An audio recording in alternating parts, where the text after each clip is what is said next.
Okay, try again.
Hey, Alex is back.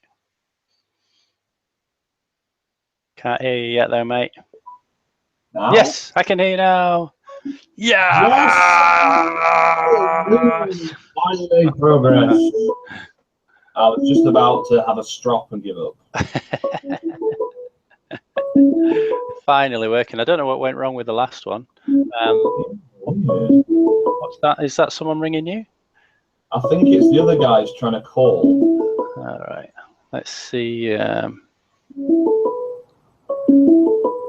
Gobbo Leone, Joel James. Oh, stop now.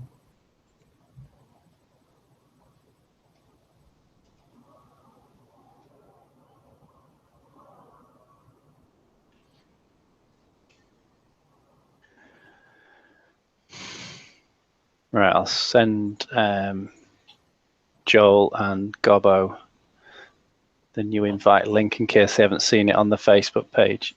Yeah, good idea. So I'm glad I started early because I had a feeling Something about it. might be some bugs. Hangouts has just moved over to YouTube 2 days ago, so I think they might be ironing out some bugs still. Mm.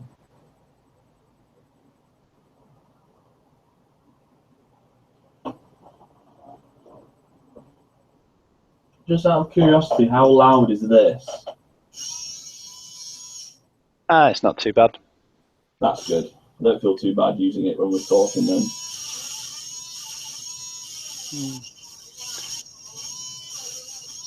I think I can turn your mic down anyway.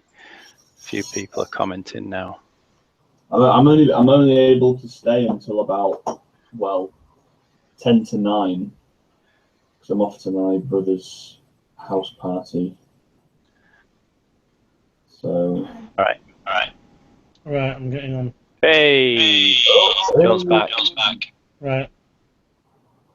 Yeah, that seems to work. Looks slightly better. Oh. Slightly better. Let me get my earphones on.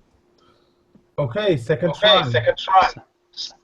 Oh, Ooh, half naked dudes. It's hot, man. I've just got out of the bath. he's keen. Someone has an echo. Or has. No, probably me.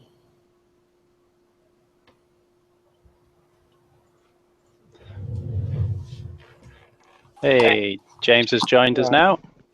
Hey up, James. Hello. So it's working finally.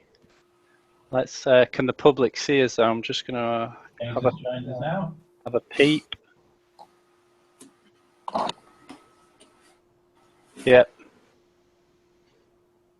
So the public can see us. People are joining. Let's get painting.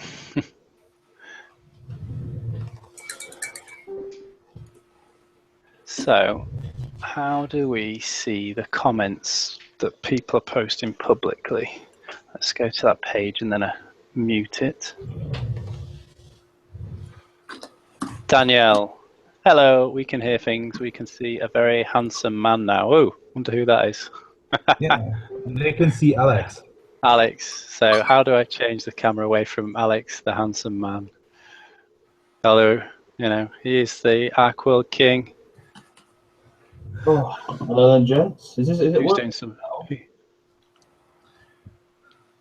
Behold the Arcworlde king.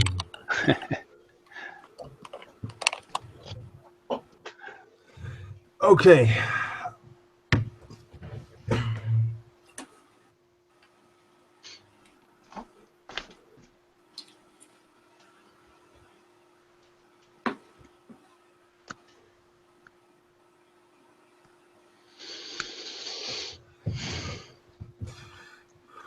You're controlling the cameras, Adam?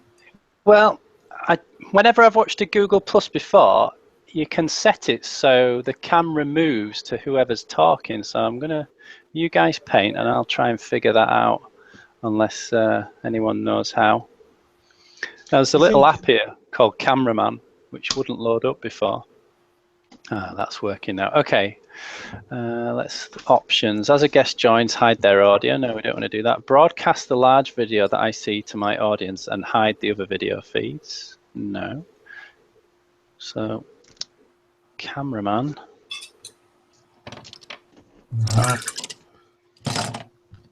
So the cameraman doesn't look like that's the option.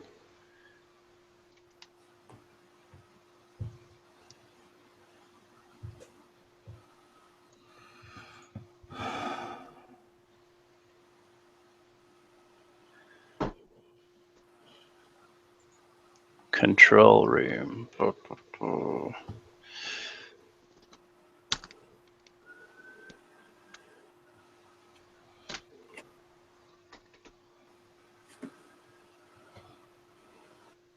So, I think I can watch it on my computer, even though I'm broadcasting from my phone. yeah, you should be able to, but make sure you mute what you're watching, or we'll get a loop of.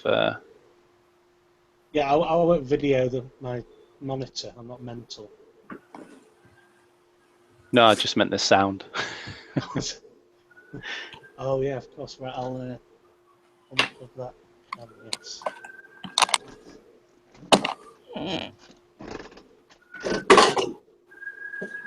Right, I'm just going to do some Google through and see how you get the camera to go to the loudest noise, I think. Actually, as a viewer. Go, Adam, go. Make us Google foo. Show us how you do it.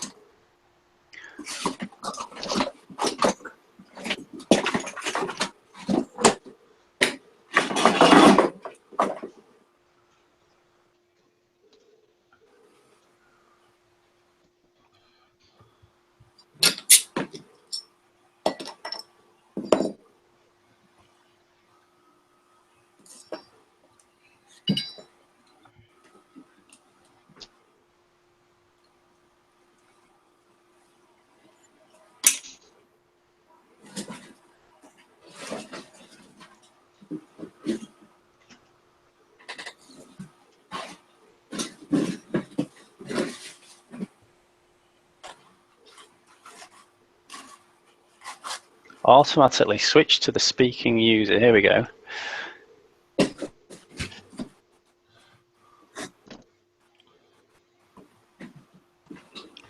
But if you're using that kind of control on the camera, we need Alex's microphone to work. Yeah. Because if not, he will never be on screen, and that would be a shame. Simply click on the user prioritized again. They should have a blue outline around them. The Google Plus Hangouts will resume automatically prioritizing the user who speaks the loudest. Well, Alex has turned. That could be an interesting game. Isn't there an option to just go random through the cameras? Yeah, that'd be good, wouldn't it? Although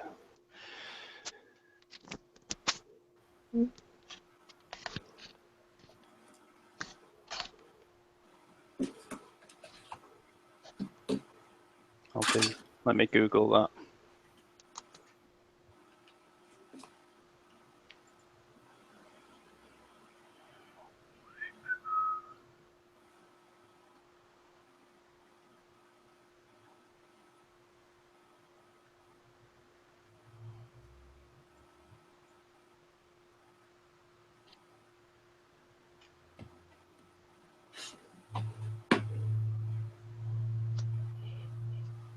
I'm just having issues with my camera because I can't get it, because it's on my sat-nav thing, which is a suction cup, and it keeps falling over.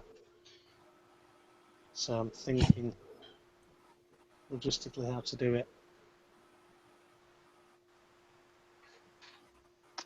Dagfin says he can't post images in the chat. I try posting a URL to an image. So where's the chat? Where's the live comments? I'm actually looking on the broadcast page, so I've muted it and just got that in the corner, and there's loads of people commenting on it there. Oh, it says like Q&A down the side. It says chat. Oh, chat in the top left. No, actually, if you go to the broadcast page on YouTube, As far as I know, Google kills all the links in the comment section because of bigger streams, so that no one can spam into them. all right, okay. So people could tweet me at Boise, Boyzie, and then I might be able to bring that up on camera.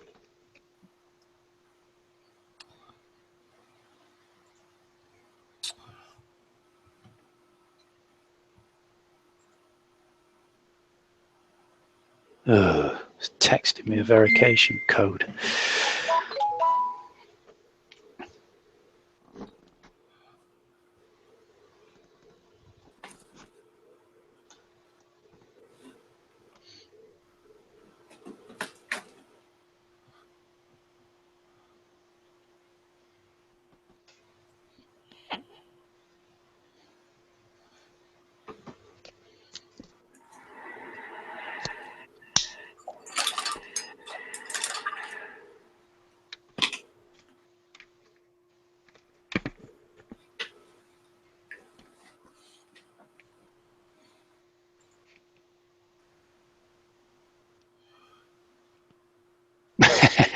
The struggle against technology, yeah. We'll get there in the end.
What are you painting, James?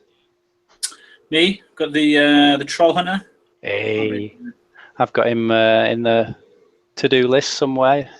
And I've got my my Billy Booze Up Chef to paint as well. Oh, that's the conversion you did, isn't it? Yeah. Brilliant. Just so I've got two little guys to. I think they work quite well nicely. Very cool.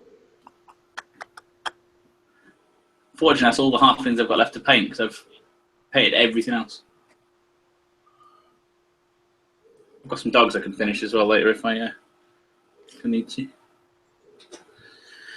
It's weird painting up here though. This is my my hobby space rather than my painting space. I normally paint in front of the TV. All right. So if I'm chatting with you guys, it might be better to do up here so I don't annoy anyone. Are the cameras now working the way you want, Adam? No, I'm still researching how to get to do it automatically. I've figured out how to make the chat box pop out of the broadcast page, so I can have that in front of me to see what people are saying. I could possibly add that to the stream. Let me copy. I'm going to come back on my webcam again because I can't. Oh, I don't know. I can't find a way of setting up my phone to hold it in position. All right, mate. Even though it's a lot better quality. No, I had that problem. I wanted to see if I could use my phone as a webcam, but apparently my webcam's, I don't own it anymore. I can't find it. But yeah, I can find a good way of doing it. Yeah. I need a Chinese person with a selfie stick to hold it, basically. Chinese tourist. Weirdly enough, I've kind of rigged a sort of selfie stick phone holding sort of device over here. So that wouldn't have been a problem. I've got it. I'm going to gaffer tape my satellite, my sat nav thing. This thing, if you can see it, that holds my phone. I'm going to gaffer tape that onto something.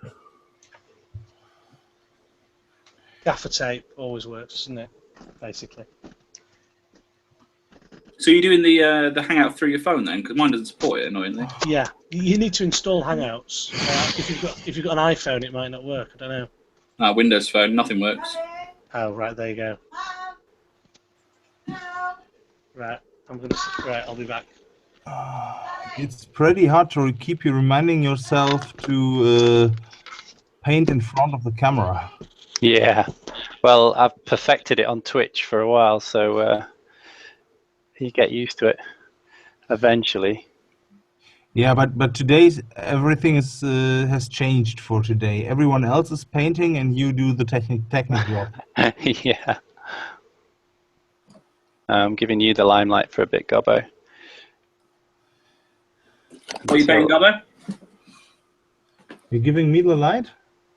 The limelight. The limelight. What does that mean? That means you're you're famous right now. I'm famous right now, but I'm doing nothing. The limelight. I think it's a film term when the cameras turn to you. I suppose you're in the light. The light's shining on you. It's an old theatre term from when they used. Is it theatre? I'm doing nothing but some green basic skin on boglins with a really broad and not very good brush. So Danielle has tweeted me something. Let's have a look. Yes, she has. If you want to see the chat, you can use the pop out. Yes, thank you, Danielle. Now, I'm adding that to the stream.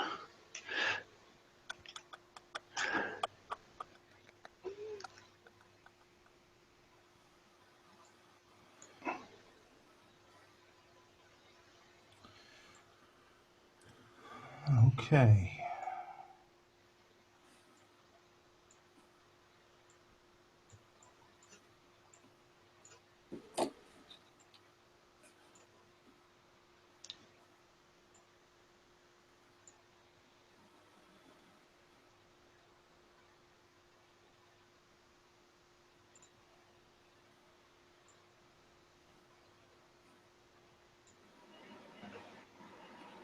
I guess this is part of the problem with the painting Hangout. Most people paint silently. Yeah. Well, when I've been painting on Twitch, you can't use copyrighted music, so that's why I've had that horrible chip music for about 6 months, and I can't stand it any longer. It's one of the reasons I'm trying Hangouts as well, with other people to paint with me, so I don't have to keep talking and play horrible music. We can decide to just sing ourselves. Go for it, Gobbo. You don't want me to do that. You don't want me to do that. YouTube viewers, if anybody knows how to easily make the cameras change automatically, please let me know. Danielle, you've been very helpful so far.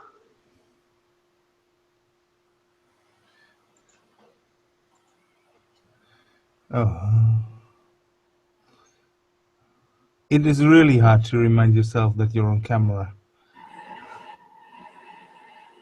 Oh, so we can select. I can see any camera. Can't I? Just... Yeah, you can click any along the bottom, and you should be able to see what's going on. But it'd be nice for the people who are not participating and viewing to perhaps be able to see what everyone else is doing periodically for it to change. I have watched Hangouts before where the person who's talking, so if we take turns like talking and stuff, it cuts to them.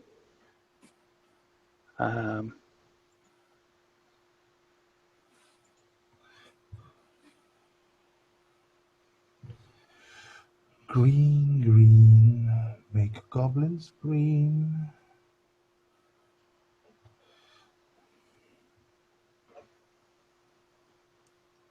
So if you click on my camera, you should be able to see the chat box now.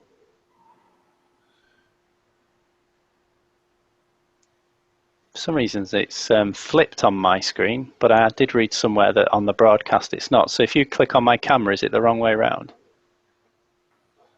I don't see which one yours is. Oh, there you go. Can you read the chat box? Yeah, you've got like, yeah. Yeah.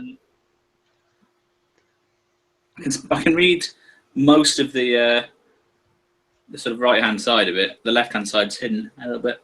Oh. But that might just be me. Yeah, I'm watching the live stream, and you can read it perfectly fine. That's all right. It's because that's the way I've got my screen set up. Don't worry about it. Good, thanks, Danielle. Danielle's just commented it's all fine. Right, I'm having no luck figuring out how to... switching cameras on air. Here we go. Blah, blah, blah, blah, blah.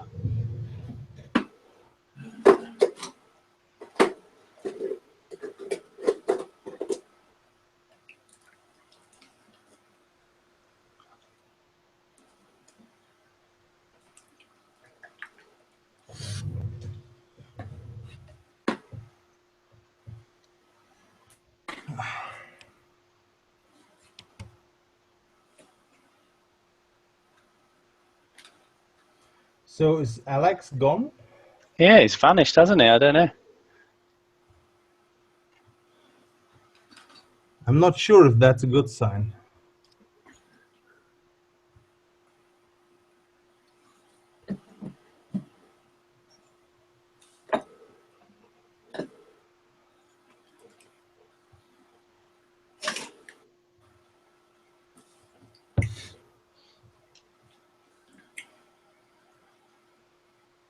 Is that your wet palette then, Adam?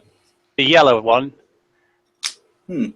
Yeah. So it's just a takeaway box with an old Vileda sponge in there and greaseproof paper over the top. Looks to be working better than mine is tonight. Yeah, it's not working too good. No, my sponge is not staying. I use mine's a blister pack with sort of blister pack foam inside.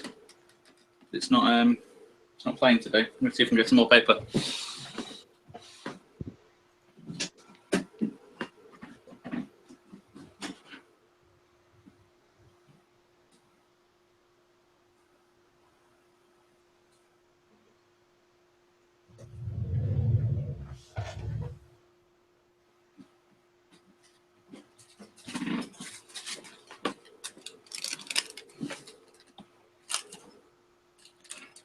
Aha, right. Oh, we've got automatic camera changing now. But wet palettes are very easy to make. I think you can't get cheaper than mine, and it works fine too. Yes, we've got camera. Right, we're rocking and rolling now. No, I didn't used to use a wet palette until fairly recently. It changed my life with it. Ah, they're so good. I mean, paint drying out's our worst enemy, really. You get brush marks in your model, and it drags on the model as drying out paint. So, you know, anything that can keep it wetter for longer is a godsend, really. Well, I'm quite a lazy painter as well, so I don't tend to thin my paints too much unless something's forcing me to, and it almost sort of thins my paints for me. Yeah. Which is helpful.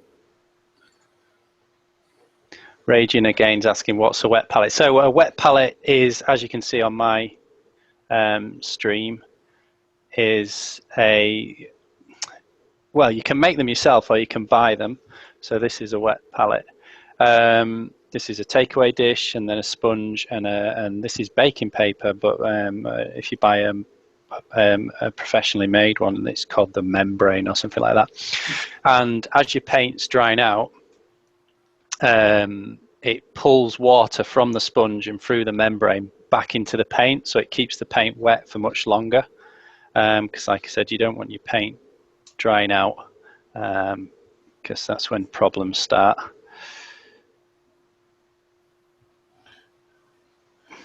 If you want to try it out, you can just do it like me. Take something to place the stuff in and just wet kitchen paper and baking paper on it, and that works pretty fine too.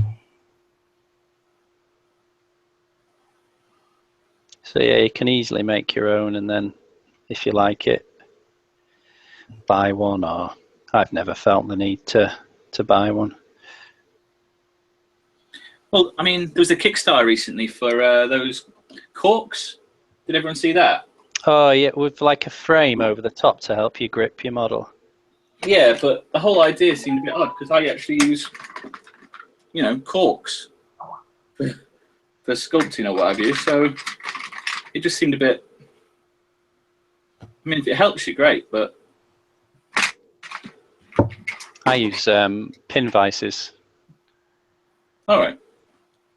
So I've got this one that I'm using today if I haven't taken the tab off, which I tend to take the tab off 99% of the time.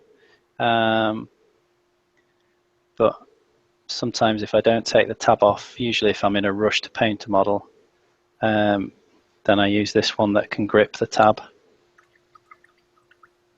See, I tend to base my model and then paint the whole thing as a one miniature. All right, yeah. The only thing I find with doing that is sometimes I can't get to places because the base is in the way. Yeah. It's the only problem. So my model's very glossy at the moment because I find that oil washes go in the places that I want them to go better if I've applied a gloss varnish first. So I will be matting it down.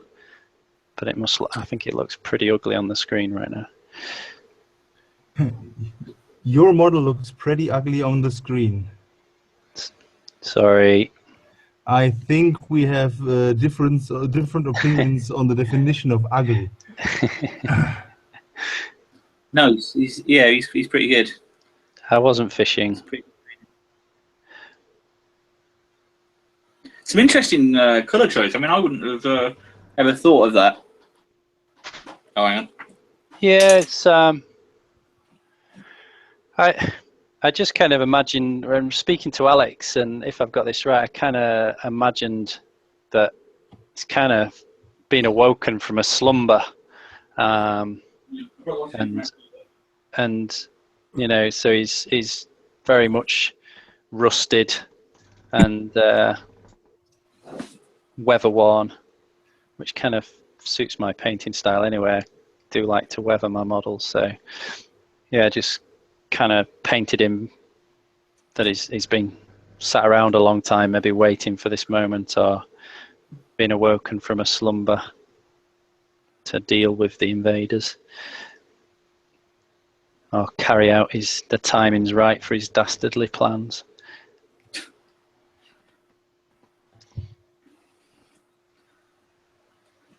Can you hear me, by the way? I can, Joel, yeah.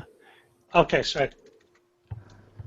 Sorry, I thought mine was muted. I was just checking.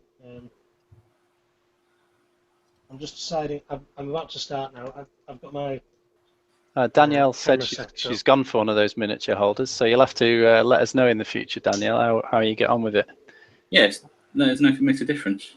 And Raging Again says just dip minis in straight in the pot.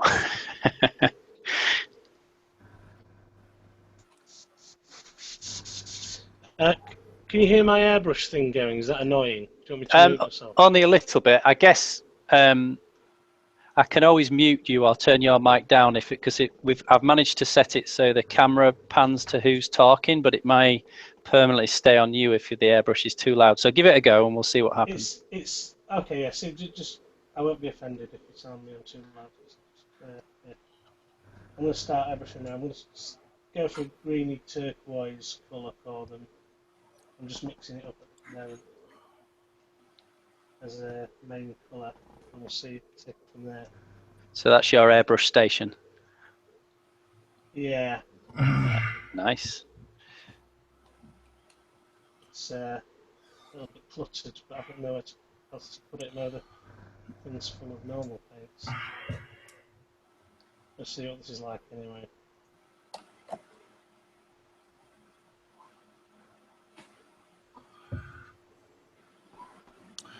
Have you heard any word from Alex, Adam? I haven't. My Facebook's been bleeping a bit, but I've been ignoring it. So let me have a little look, and I'll see if there's any messages from Alex. So it would be nice to have the sculptor in the room. Yeah, that'd be interesting to watch. Oh yeah. He says his webcam isn't having it tonight, so I might leave it. Send everyone my apologies. Ah, gutted. Oh well.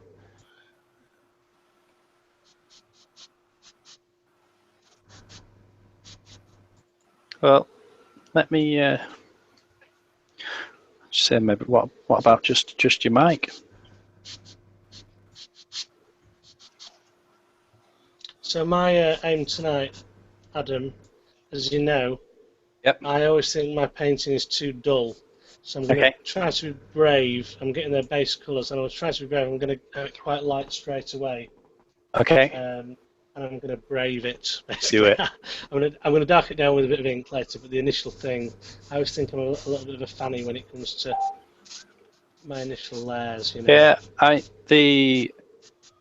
he's moved to New Zealand now, but one of the guys that kind of took my painting to the next level several years ago, he gave me a few lessons.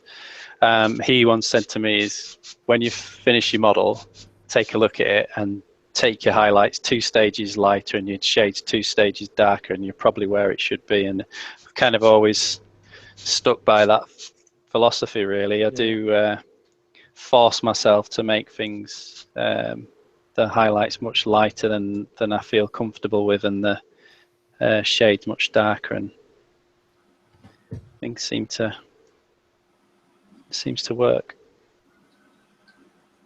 Yeah, I've never had a problem with shades, but my highlights, I've started to think like that, taking slightly higher than I'm sort of comfortable with. Yeah. And then actually I'm generally happy with the overall look. Yeah, you can. It's always quite easy to dull it down again, isn't it? You know, with a little bit of ink. Yeah. And I tend to kind of shy away from that, so I'm going to really go for it with these and really give them I want a lot more contrast than I normally get. So I think I'm almost done with this oil wash. Now the unfortunate thing is you have to wait for it to dry before you can varnish over it to seal it. So I'll have to move on to another model now. Tell us about oil washes. I've never really come across them. So, I mean, you'll have used Games Workshop washes. So you get the idea of, washes, basically you're relying on capillary action to get it into those deep, dark crevices that you want to shade, perhaps. But what I discovered was with Games Workshop washes, they dry almost instantly. So if you get them somewhere you didn't want it to go, it's a disaster, really, or you have to be very quick to remove it. But with oil washes, because it's oil paint, it takes so long to dry. The accuracy of the painting comes in actually removing it. So I can be quite liberal painting this oil into the crevices and dark places, and then come back with a clean brush with white spirit on it and just remove it from the places I didn't want it to go. So you've got much longer working time. So in that respect, you know, because you don't want to spend loads of time painting a really nice model and then cock it up with the washes and not be able to remove it without a lot of work. So I really like it for that property. Yeah, definitely. And it just seems to flow really well. And oh man, that's a really nasty way to die. I thought there was something on the end of my brush just as I was dipping it into the oil paint, and it was a little fly. But these oil pens do require an undercoat. Yeah, so what I've found is if you just try to use them over paint, they don't flow quite as well. And I think if you looked at paint under a microscope, it'd be full of little pits. And I find the oil wash goes into those and dulls the paint down. While if you've got a gloss, it allows you to move the oil wash quite freely. It just slips over the surface and goes into those recesses. And it's quite easy to remove. Same with a matte varnish. It doesn't slip over a matte varnish very well. So yeah, definitely a gloss, and then just matte over it again. So once the oil's dry, which does take a few hours, unfortunately, so I just tend to move on to another model while it's drying, and then just matte varnish over it. And because going back to what we were saying earlier about having your shades 2 stages darker than you're comfortable with, wherever 2 materials meet another on a model, I've found you really need to separate them. You don't want it jet black and massive black lines because it ends up looking like a comic book, but you really do want to separate out materials because otherwise your model just blends. That blends together. That air gun sound is a little bit annoying. I'll turn. I was going to say mute me. I don't know how to mute me. If you want to mute me. Well, I think I can turn your. I think I can turn your mic down a little bit. We'll start by turning it down and then.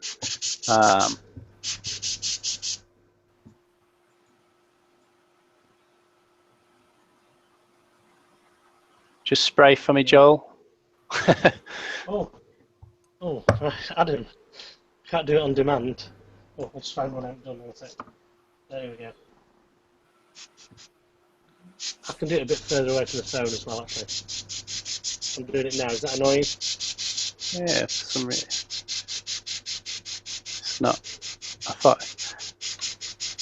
I did say turn me down. I thought I didn't have a problem. I'm not offended, don't worry. Would you mind? Are you able to control your own mic? I can't seem to turn your mic down. Not really, because I'm on my phone. Can you mute it? Well, all right, okay. I'll just mute you and then wave at the camera or something when you want coming back on.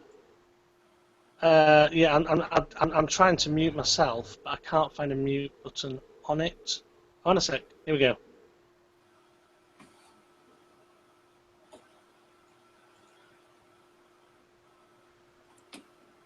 Seems to have worked.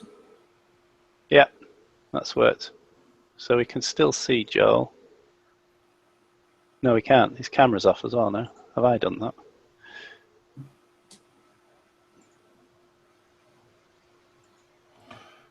that? Today's the day of technical issues. Oh no, we've got 2 Joels. How's that? I bet I could have turned. I was turning the wrong Joel down. Joel, turn your mic back on if you can hear me. Yeah. And okay. Yeah, it's because I've got 2 on because I've got you on the computer screen, so I can see all you guys because my phone's behind me, so I can't see anything. Right. I'm gonna try. Keep talking. I'm using the. Yeah, I can turn your mic down.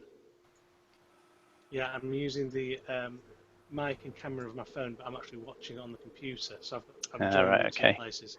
But mute my. I'll when I'm spraying, I'll just manually mute my. All right. Well, I'll turn you back up then. I'll turn me back up, and I'm going to mute myself now while I'm spraying and turn me back. I've worked out how to do it, so. Okay. I'm not bothered. Yeah, I'm muting.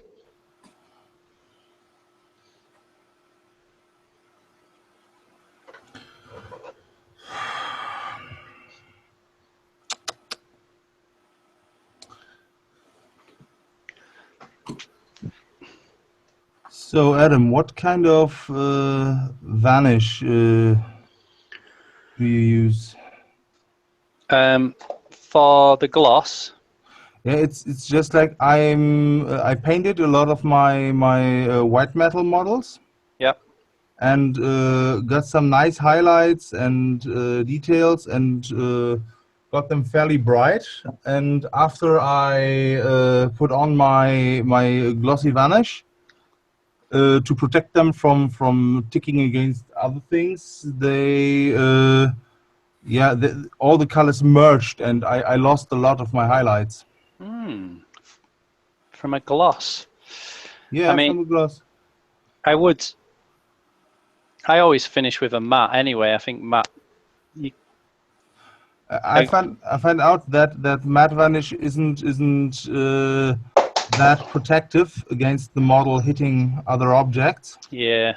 So I tend to start with a glossy varnish and then do a thin layer of matte varnish, so that it doesn't shine too much. Yeah. No, I mean that's exactly what I do. I suppose by accident. I suppose because using the gloss before the oil wash, and then matting on later to seal the oil. So I kind of do that anyway. But I've never had any problems with it dulling things down. I don't think. But I use for the gloss. I just use Vallejo's gloss varnish, and then for the matte, I've always used Testa's Dull Coat in cans, but I've recently moved over to, if I can get that on camera, moved over to the in a bottle so I can spray it through my airbrush. But you generally use spray varnish? I used to do, but I've moved over to the airbrush now. Yeah. Which is basically the same. Yeah. Yeah, I don't brush it on. Yeah, maybe that's my mistake. I brushed it on. Ah, okay. And that should give you a much thicker layer. So maybe I need some spray-on varnish to test that. I've never actually varnished my models, and I do get some chipping, obviously, after a while, but not that much of a problem, I guess. I don't know.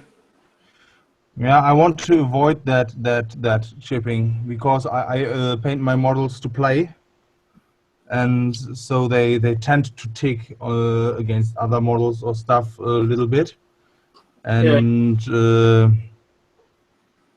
I really don't want to redo them every once in a while, just because they start chipping off.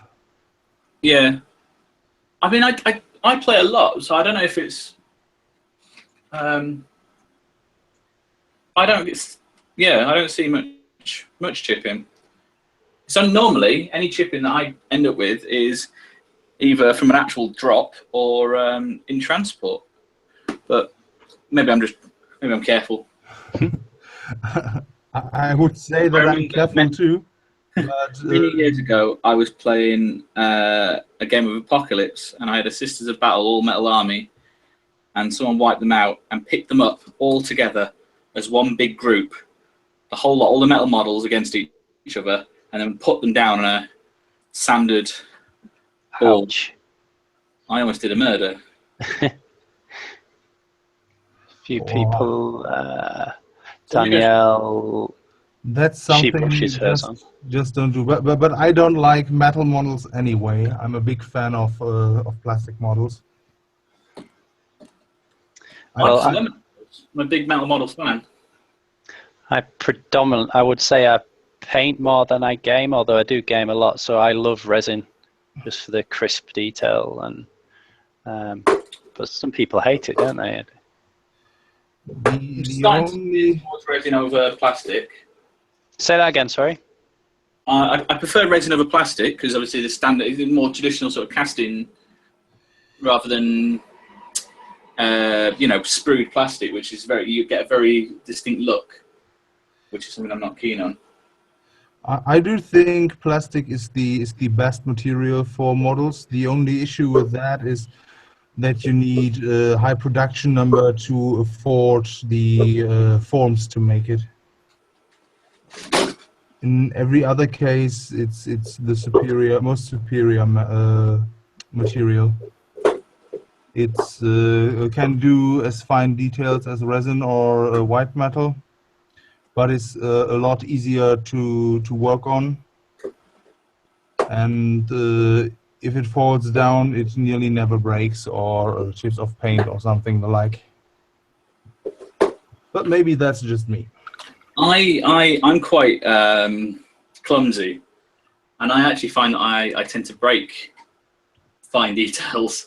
I quite like my models robust, so I worry when I'm using painting resin that I am going to accidentally, if it's quite brittle. I think the Arcworlde resin is quite nice. It's quite resistant. Yeah, it's pretty tough, isn't it? Whereas other resin I've used, you look at a spear and it's on the floor. You cannot find skin tone at all. I've been quite impressed with the detail of some of the new Games Workshop stuff though, and that's been plastic. I got the Warhammer Quest box set, and what's the one with the Gene Stealer cult in it? The Deathwatch Overkill, and some of those miniatures are stunning. Yeah, Games Workshop has a really good plastic quality. So I went to Warhammer World, for those that don't know, a few weeks ago. It was really good when I was visiting Alex. I highly recommend it. There's some great nostalgia. They had some in the museum. They had some really old miniatures from when I was growing up reading White Dwarf. It's just a little too far away. Yeah, I appreciate that.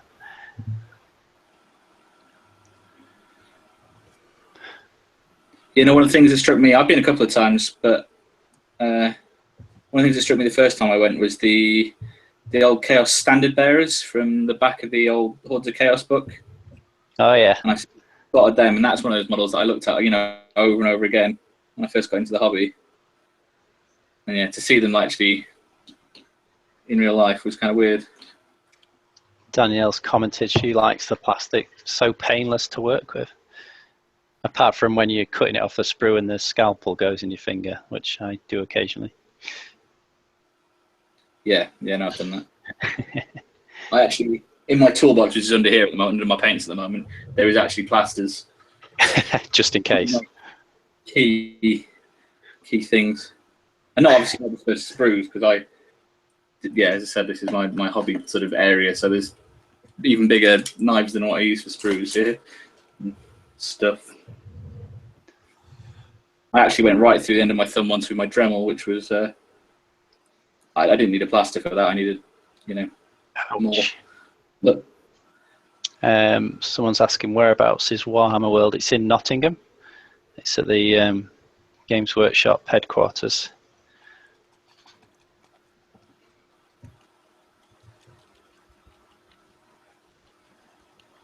So let's do some washes.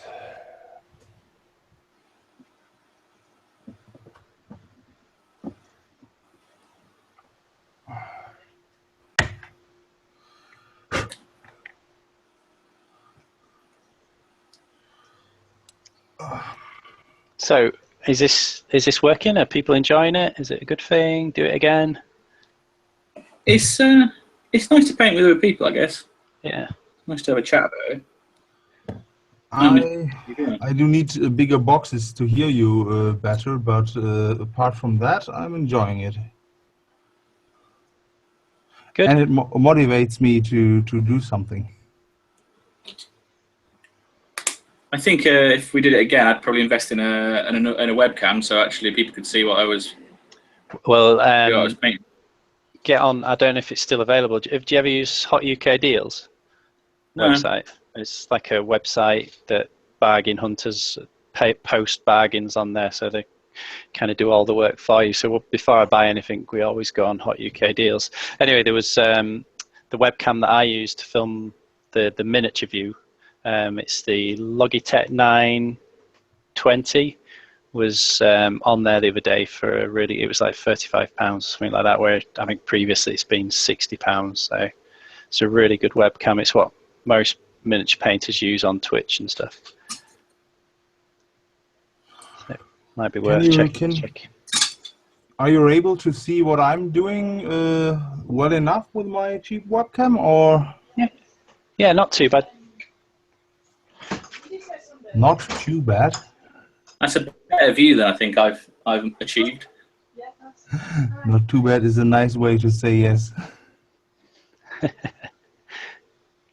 No, you can't see up close, but we can see you okay. Yeah, my camera does not have a zoom in function, so I need to work with what I get. So,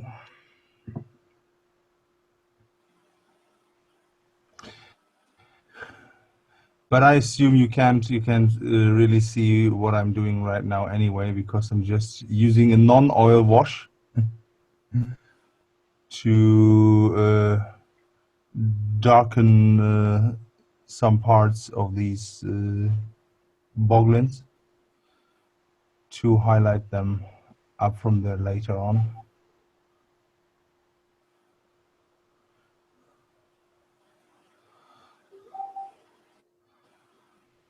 And since I'm using a dark green and the black wash, I'm not sure if you can tell right now where I painted already and where not.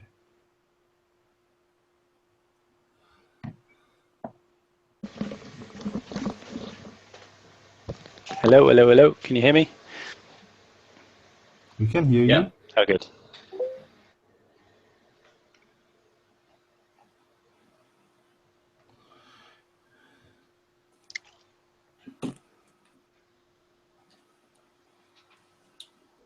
So how about brushes? What do people go for? Cheap ones, expensive ones?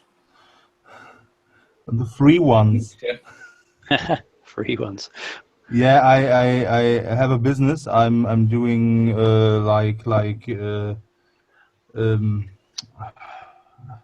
how do you call it if someone pays you for painting his miniatures?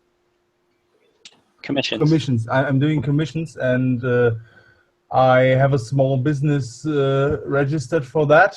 So I'm buying some stuff from wholesales, and they sometimes send me examples of their own brand of brushes. This is the newest version, and the ones I'm using right now are the previous one. And I'm painting with them for quite a long time, and I do like them. What brand are they then? Excuse me?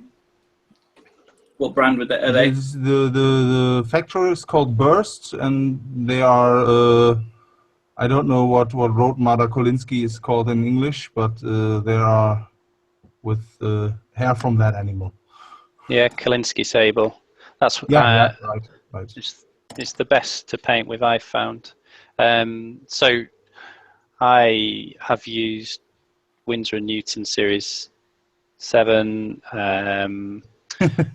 Raphael 8404s. That Series 7 thing is here in Germany in the tabletop scene. They say it's pretty much the best you can get. Yeah. And I've used Raphael 8404s and Rosemary & Co. Series 33, and in my opinion, they're all the same really. Yeah. The Rosemary & Co. is by far the cheapest and very easy to get hold of in the UK, so I tend to use hers now. But I think I did quite like the length of the bristles on the 8404s by Raphael, but not enough to pay that price compared to the Rosemary & Co.'s. And you use brush soap and stuff like that to keep them? That's a good brush, a real good brush compared to a normally good brush, really make that much of a difference? I think so. So well, I do use soap, just to answer that question, to look after them because they cost so much. But I find cheaper brushes. So the benefit of a good brush I've found is that it holds on to paint for much longer, and it lets paint out of the brush much more controlled. So, for an example, a cheaper brush, soon as it touches the model, I find all the paint starts to flood out of the bristles and onto the model, while a more expensive Kolinsky Sable brush, it doesn't flood off as quickly. So, because one of the things that I hate is the paint pooling in areas I didn't want it to pool. So I find, well, you probably see me on camera, I keep wiping most of the paint off the brush for that reason. And so using Kolinsky just helps with that as well, that it seems to hold loads of paint in the bristles, but it doesn't come flying off like a cheap brush does. So I can paint for quite a while without having to top the paint up, but it doesn't flow off. I get the same feeling you just described from my moderate priced Kolinsky brushes. So my question stands, do you really think something like Series 7 or is worth its money for regular painters like me, or it's just for better painters like yourself? I think, Gobbo, you need to send me some brushes and I'll try them, let you know. Okay, so you want free brushes too? Yep. Well, do we free brushes? That's what a silly question. I've got a bad habit of trashing brushes, quite badly, and I don't use. I'm thinking about getting some soap, but I mean I use Games Workshop brushes for the most part. I find they're really hit and miss. I'll have one I'll have for months, and then one I literally have for like 3 or 4 sessions, and it'll just die on me. For months? Is that the one I'm using today. A long time for a brush? I have mine like for 2 years by now. Yeah, I can make mine last quite a while, but I do get a bit anal looking after them. I have some black wash over. Does anyone need some?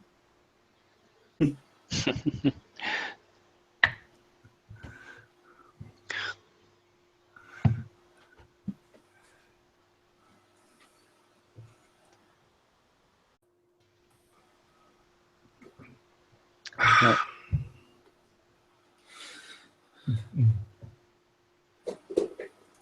So a few people are saying that it's finding it a bit difficult to see yours, Gobbo. To see mine in general, or to see what I did? It's Wacko Gov, so maybe Wacko can explain a bit more. Is it the model, or? I'm just holding some to my camera. I don't know if I'm on right now. Yeah, that was a better view, a bit closer to the camera. I don't know if you can zoom in a bit. Maybe hard to see my miniatures by now because I'm painting dark green on a black primer with a black shade by now. All right. So it's you will need to wait for the highlights to see what I'm doing. I'm trying to. I said that in the first version, which doesn't work, of this stream. I try to go for a little more olive green for my orcs. So when this is what I regularly use for goblins and orcs, I now try to use this one with a little darker shade. And yeah, I think you won't see much of the skin tone before I highlighted it.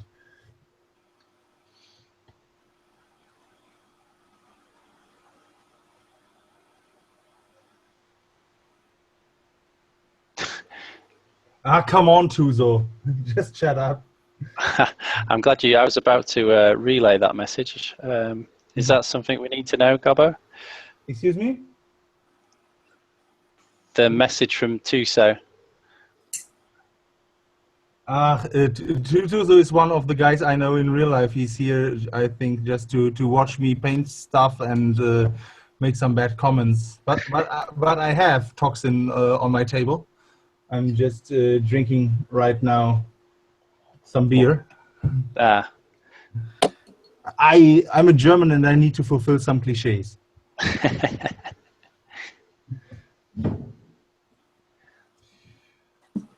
Yeah, wacky that might be. It's I'm using a cheap camera, so I have no zoom in or autofocus on that. I think it just focuses on one way.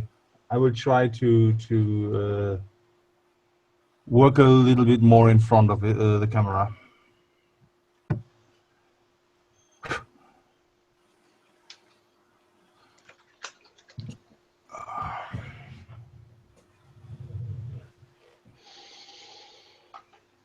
So I'm going to try washing a little bit of red onto the end of this guy's nose because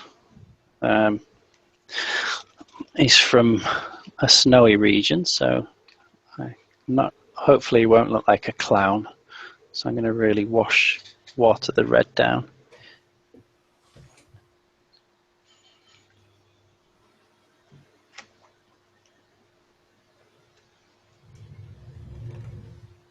So it might take quite a few layers to build this up because it's really watered down. I don't want, like I said, I don't want him to look like a clown.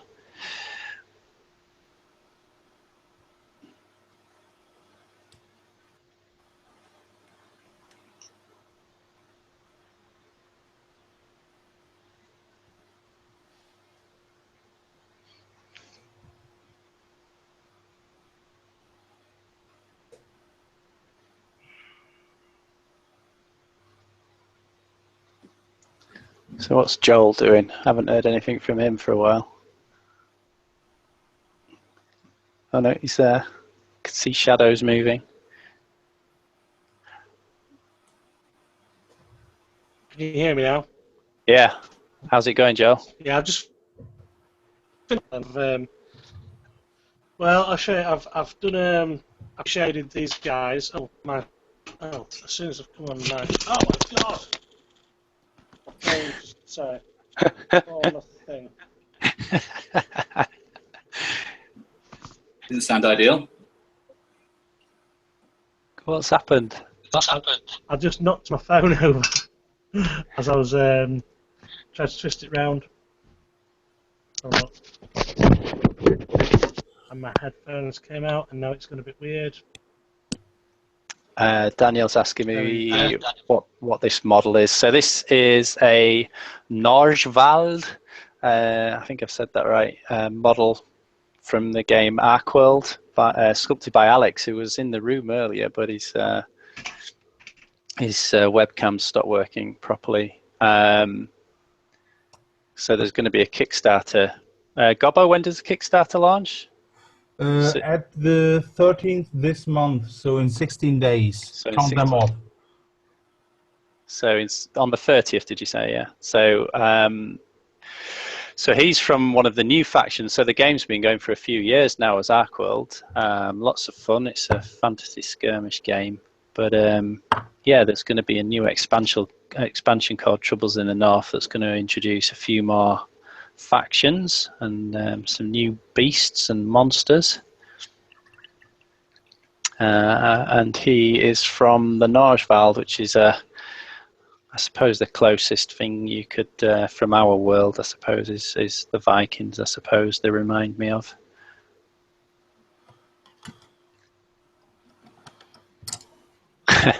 The Kickstarter will make my wallet sad. Yes, well, I think there'll be lots of sad wallets around that time from us all.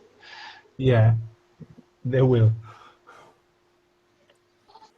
I've already set some money aside and sold some stuff in preparation. Good move. So I don't get any problems.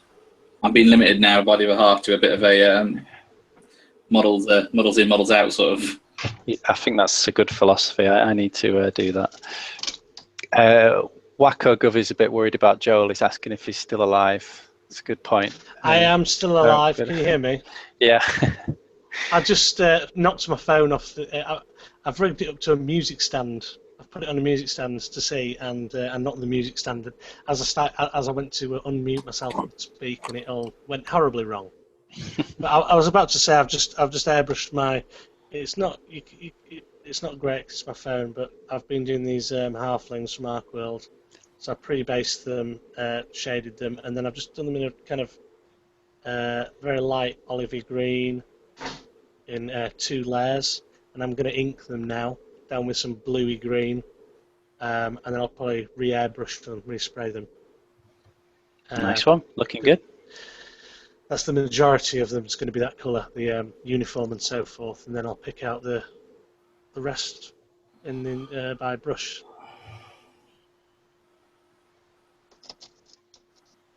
So you're really enjoying the airbrush, Joel. You seem to use it a lot now.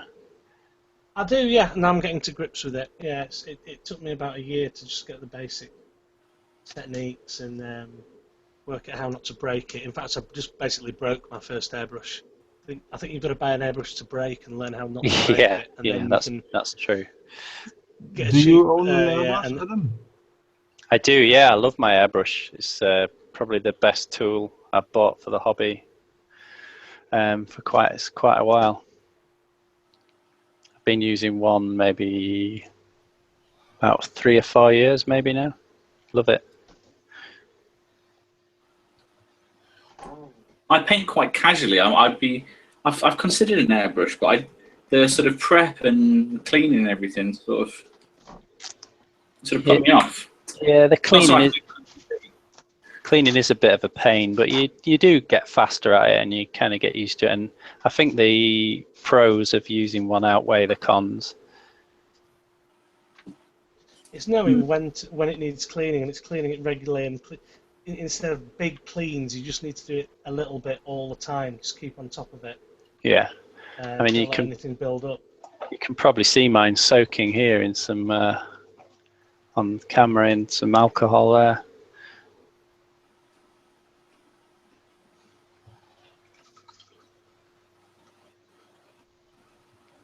So what colour hair shall I do on this guy?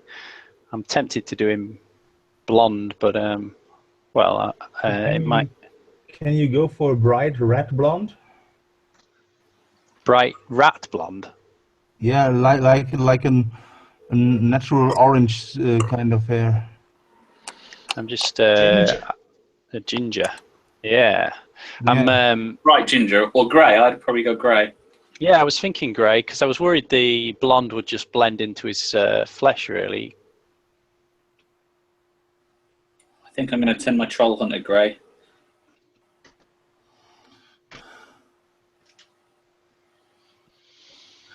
We could do it more challenging and call it a ginger with parts getting grey. That's not a bad idea.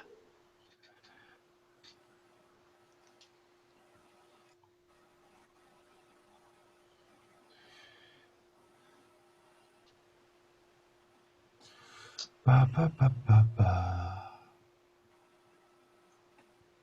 So tomorrow at my games club, we've got quite a few people on board to test the rules, Gobbo. Excuse me? At my games club tomorrow, we've got quite a few people coming to help play test the new rules and stats that you've been working on. That's Is it Gobbo who writes them? Yeah, Gobbo's been heavily involved in them. Ah, right, yeah, I'll be playing that tomorrow. I'm taking my elves along. I don't think these halflings will be ready, to be honest. But I'll take my elves to... they've been nerfed, I believe. Well, that's And we believe maybe not are enough. going to be nerfed. the elves, the elf shaman. The elves aren't nerfed. The problem with the elves is that they were underpriced by like 100% in the first edition.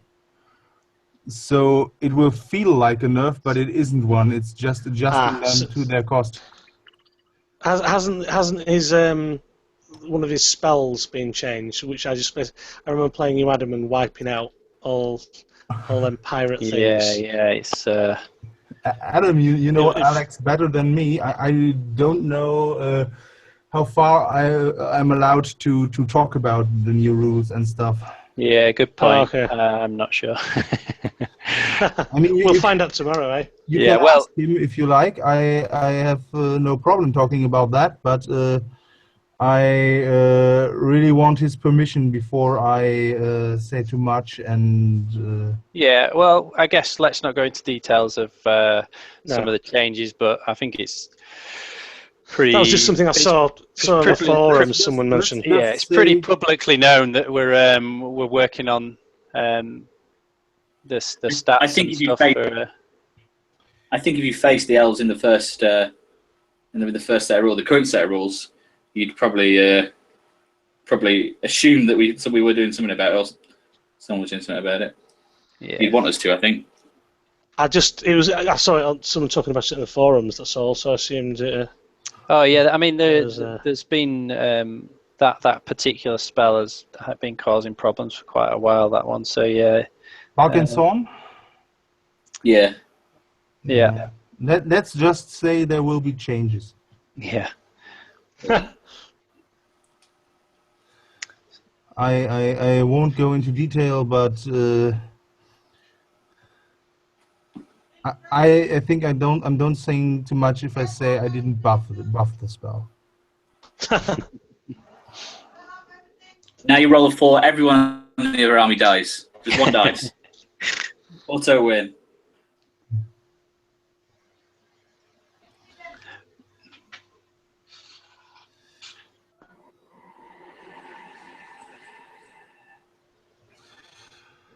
Oh yeah. But in general, the new rules will be good.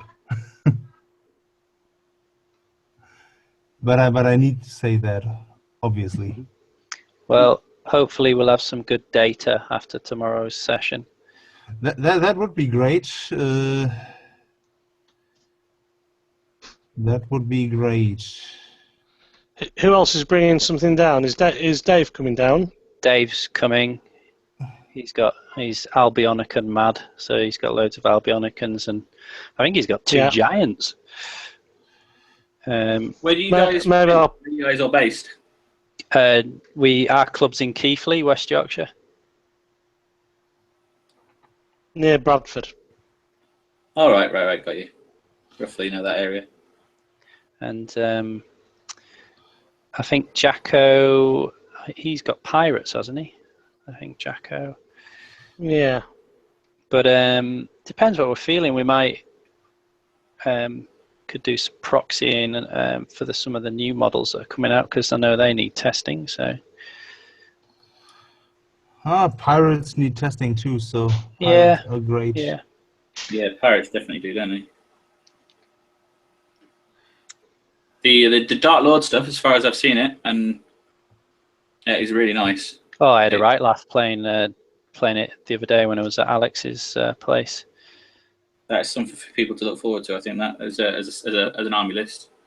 Yeah, it's really good fun to play them. But well, I won't give away the tactics because maybe I'll do a write-up when they're released. But the Narjval gave them a run for the money. It was quite a balanced game, but when the Warlord finally stepped up and threw himself into the fray, he was nasty. I'm sure Gobbo was glad to hear that it was a balanced game, at least. Yeah. I hope that every game from now on will be the balanced game, because if not, I didn't do a good job. And I really do hope that I did a good job.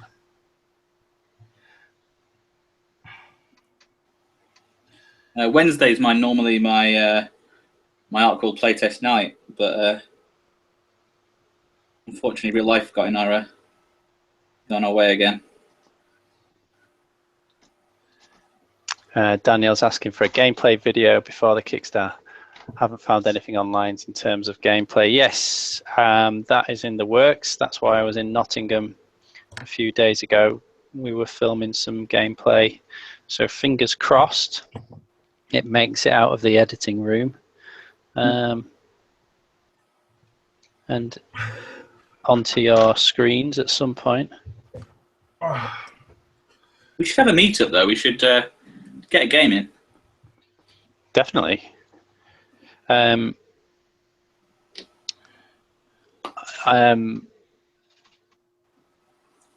know Paul from the forums and stuff, or sometimes goes by Matt.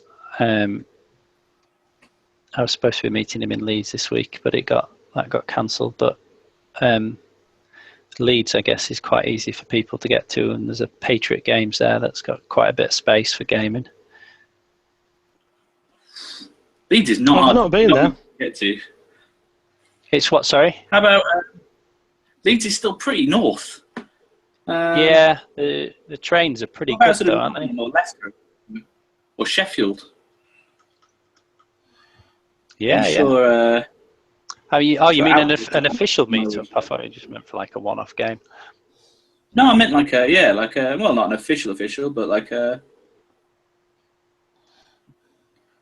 Oh, there's no way I'm going to Leeds for a one-off game. If someone of you is accidentally in the rural area in Germany, I would love to play a game or two. Well, if I'm ever in that area, I will certainly drop you a line. Right, we've got some questions. There's a games club in Keighley. Yes, there is. If you type in Keighley Tabletop Combat on Facebook, the club should come up. And Danielle says, where should I go to find it once it's released? I'm presuming she means the videos. I would join the Arcworlde Facebook page, and it will surely be on there when it's ready. And Wacko Gov says he's got pirates. Wacko Gov. I'm guessing that's Jacko, isn't it? Yeah. Wacko Jacko, back from the dead. I told you I slept on the floor.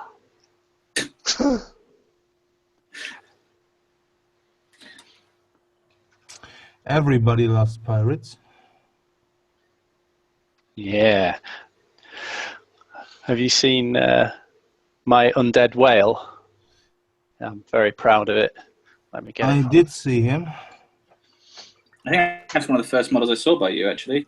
Oh, well, that was on one of the few models in the forum. If it still existed. It can do a swim past. He can do a swim past.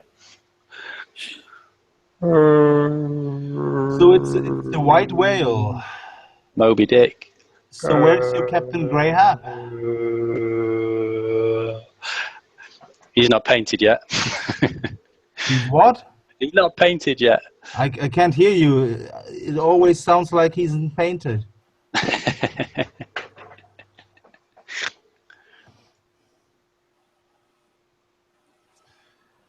I think you have a quest now.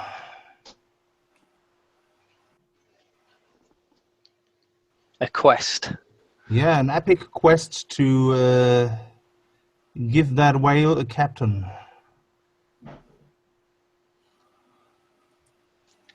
Mission accepted. What colour shall I do his cloak? Purple. Start wearing purple, wearing purple. You should use purple whenever you get the chance to do.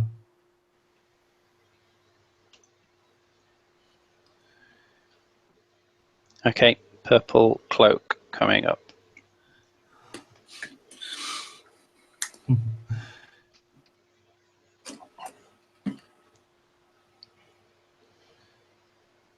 It will also match with the other purple cloak you started last time. Yep. It's just like the duel of the purple cloaks. I tried to put a picture in the chat, but it's not appeared on my chat on here. So I think there's like a private chat for us, if you click in the top left-hand corner, you'd click a blue. Yeah. So I can see that over here. So that's just looking empty, but then on the chat. Yeah, so I think that's a chat between just us guys, so we can chat privately in that. And then on the actual YouTube page where this has been broadcast, there's a chat where everyone's chatting and adding comments. I can only see that when it's on your screen. Right, okay. Well, you can head over to the YouTube page where it's broadcasting to, and then if you tap on the 3 little dots, there's an option to pop it out, and then you can maybe have that up in the corner of your screen or something like that. I don't need an invitation to pop it out, Adam, you know that. Well, I think a lot of people are still disappointed you didn't start broadcasting from the bath like you were threatening to do earlier. Well, it's when you sent me the invite, I was in the bath, so I thought, well, you know. With your phone? Yeah. Yeah, okay. All right, Mum. Sorry. Right, update on my wash here. I've done my wash far too dark, and I've basically undone a lot of the airbrushing, but that's fine because I'm going to do some more airbrushing on top of it. Okay. But that's kind of made the recesses a lot dark. You can't see it, but on here. It's my phone, so I don't know why. My phone's got a very good camera, but it seems to be very low quality. So I'm gonna mute myself for a bit because I'm probably gonna airbrush again now. Okay. So I'll just. So Adam. Yep. As a pro painter. Yep. Can you explain me why no one besides me is using black primer anymore? Well, I can explain why I don't. I don't know about everybody else. Well, I mean, I still do like black because black's really. I find black's really forgiving for beginners because having bits of white primer show through your paint job is really distracting. While black, nobody really noticed that you've missed to paint over a bit of black, so it's really good for beginners. White, people use white because they want really vibrant colours. And grey is kind of a happy medium between, so it's a bit more forgiving if you miss a bit, but you can still get quite nice colours. And what I do is use all 3 really, as you've probably seen when I prime. I'll show you on this troll. So I paint. Get it on camera. I paint it black all over, then grey from 45 degrees, and then white from above. And then that provides me with a guide of where all my shades and highlights need to go. So it's given me a zenithal guide. And I've also got the benefit of white paint in the places that I want it to be nice and bright, and the grey, I suppose, as well. And then the black is in my shades anyway. So if I happen to miss painting a bit in the shades, the black will show through anyway, so it's really forgiving as well. Okay. So you kind of get the best of all 3 worlds, really. Okay, I just found out for myself that I for some colors it's too harder to get a good color on black primer, especially like yellow or some brighter reds. But if you manage to do it with 2 or 3 thin layers, I feel you get a lot stronger and brighter tone if you have a black primer underneath. Right, right. Yeah, a lot richer colour for me. So I still use black. That's partly habit as well. I tried painting with a sort of a light grey relatively recently, and I found that I just trained myself to paint over black now. I find it really difficult. I think whatever you're comfortable with, and I used to religiously use black, but I think the benefits of doing all 3 now far outweigh just using black for me. I suppose having the white and the grey does require that you, for me anyway, that I have to be much more careful and not miss any spots. Yeah, okay. And also there are a few dozen levels between your painting and mine.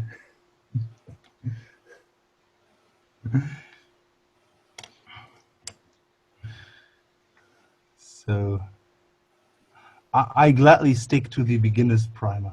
Well, I would say give it a go. See, because the number one thing when people come to me for lessons is highlight and shade placement. And the thing with using all three as well, it helps you with the contrast as well. So like Joel was mentioning earlier, we were talking about making sure your highlights are much brighter than you would imagine, and your shades darker. Well, having that guide already there, I find is really, really helpful, and people who come for lessons find that really helpful as well. That it's kind of a reminder.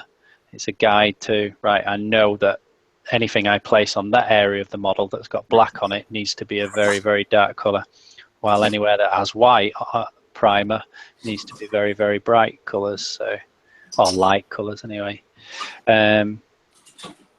And then it just takes the guesswork out of where do my highlights and shades need to go. I think over the years I've developed a pretty good understanding of where they need to go, but even still, I find I can look at a model and think, gosh, you know, I would have never put a shade there, but the lethal priming, as it's called, has given me a guide, and is telling me to put a shade there, and just about all the time it works. Same with the highlights. Sometimes, like just the tiniest little crease on a trouser or on a cloak or something like that, you think, you know, I would have never spotted that and put a highlight there, but thanks to the priming like that with the three colors, it's highlighted that for me, and it's telling me to place a highlight there, and it usually is correct. Does that make sense? It does, it does. Ah, raging again. Nice one. He's just saying he's been emailing me about lessons. Yes, you sent me some extra pictures. I need to reply to that email, so I'll get back to you. Although you won't need any lessons now. You've been listening to me live on air. What paints are we all using as well? I don't recognise. Predominantly Foundry for me. Oh, that is yours, Foundry. Yeah. I've been using them for years, but I've got the odd Vallejo in here, and Badger Minotaur for my airbrush. I find them really nice.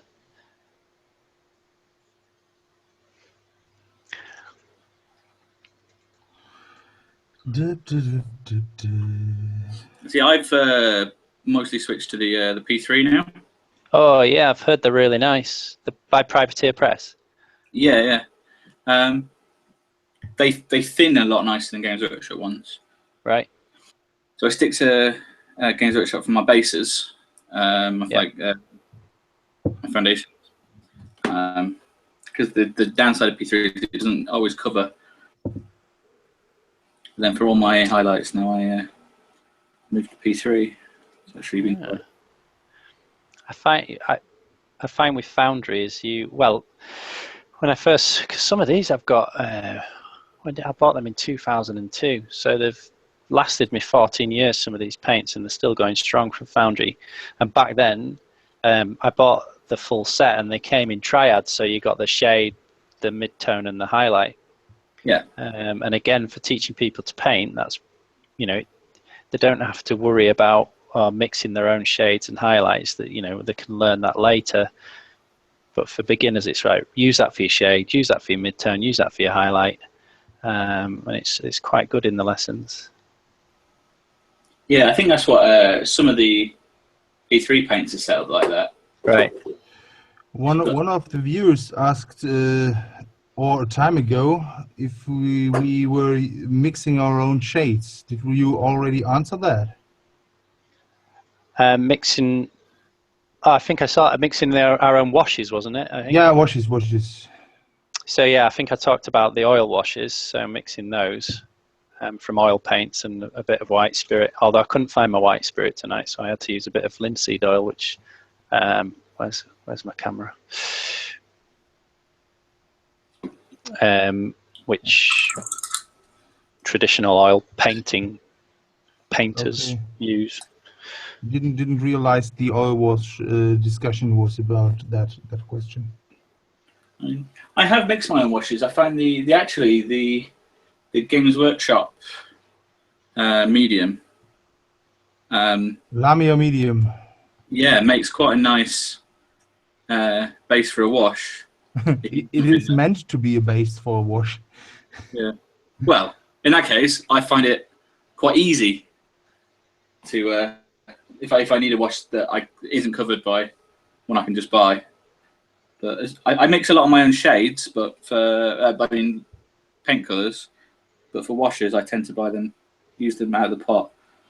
I suppose it depends what people mean by washes as well, because some people would describe the thinness of the paint that I use as a wash, but I use that everywhere, I suppose. So I use really thin washes for base coating, just to get a smooth.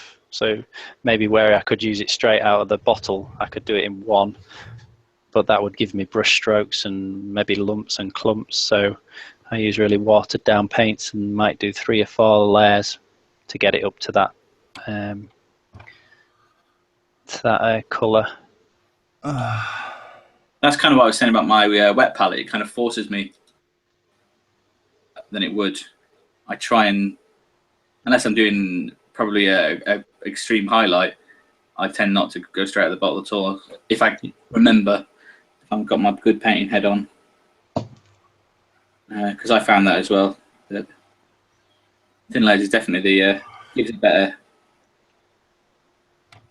overall effect, doesn't it? Yeah, and I find paying a lot of money for some of these miniatures, so you want to don't want to lose all the lovely detail.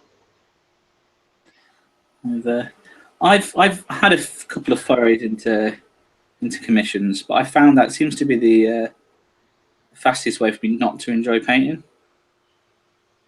Say that again. Sorry, I missed that bit. So I find it a really easy way not to enjoy painting when I've done commissions. So I get home and I stick the TV on normally, and this is my way of unwinding. Whereas when I've had commissions to do, I'm from work and have to do some work. Yeah, I've stopped doing them really. Although I went down to my local tool shop today to pick up some glue, and the guy behind the counter says, "Oh, I'm glad you're here. We haven't seen you in ages, but someone popped in with this miniature for you to paint for them. Check this out."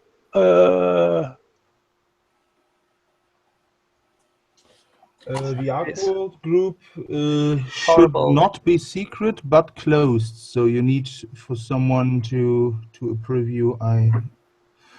If I remember it correctly. That's right. Yeah, just search for Arcworlde on Facebook, and the group should come up. I think the official group. I don't think anyone needs to approve you for that. I mean, I think it is closed, but maybe I'm remembering it wrong. Yeah, I'm not sure. I don't think so. But yeah, just say something nice, and someone will approve you. But I think it is an open group. The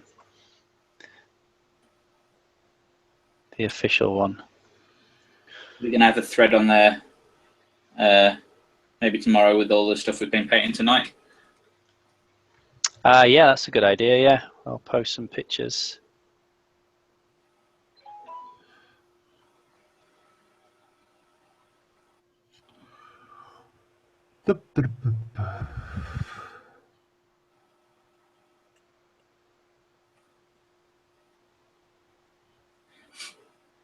What I was saying earlier about doing this to unwind as well is one of the reasons why I like Alex's models. I find them really friendly to paint. Yeah. Sort of hand sculpted. Whereas when I paint stuff like I don't know, like Malifaux or even some of the Games Workshop stuff, I find that quite. I find it more difficult to get a nice job. Yeah, it's fun, isn't it? I mean, I think like the Malifaux stuff and some of the new Games Workshop, there's just so much crisp, fine detail. I mean, almost every link of a chain is perfection, and even the threads of a rope, and it's just there's just too much to paint sometimes. While Alex's stuff is lots of detail, but kind of, I don't know how to describe it really. It's like I say, it's just more pleasurable, isn't it? It did lots of character without having to go into that super crazy fine detail. Do you know what I mean? Yeah. Alex stuff has a more comical look, a little Discworld style, and not so very fine details. It has that's right. Some nice details, but they tend to be bigger. Have you guys ever painted Infinity stuff? Yes, I have. Yeah. They have annoyingly fine details. What I do like about the Infinity stuff, though, is their poses. They're very dynamic models. Oh yeah, they're very, very, very great models, but a total different style. Totally, yeah. I know the models, but I don't think I'd ever choose to paint something like that. That'd be stressful to me. I've stopped doing commissions really. I don't really. I've been known to do the odd one for a friend or something like that, but like you say, it just takes the pleasure out of painting. And I find I'm such a slow painter anyway. I end up charging way below minimum wage once you work out how many hours actually went into producing the model.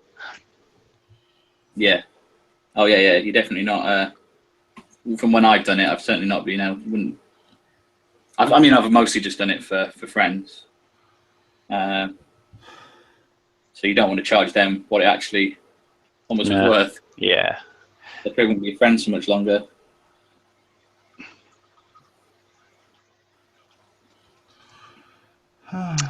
Raging again. I see the link to this stream. Is that it? Yeah, well, this link to the stream is probably the top post on that Facebook page, because I only posted it an hour or so ago. Whoa, nearly 2 hours ago. Time flies. Right now, I'm questioning my painting techniques. Why? I just am finishing to color the orcs back up after the wash. I am just recoloring with the same green to get the higher areas back up to the bright version. Yep. And I'm not sure if I can can see the difference. It's I think just I've been there, yeah. Such a dark color.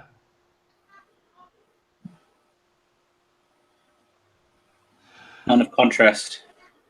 I will finish this one, and then I'll show it to you.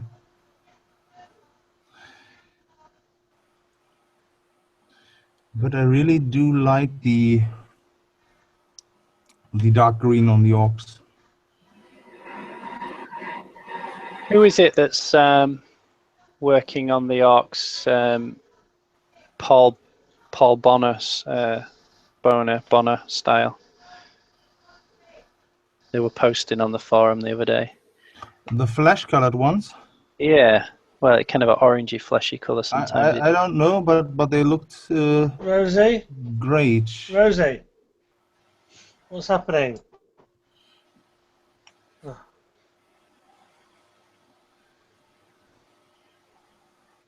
Problems, Joel?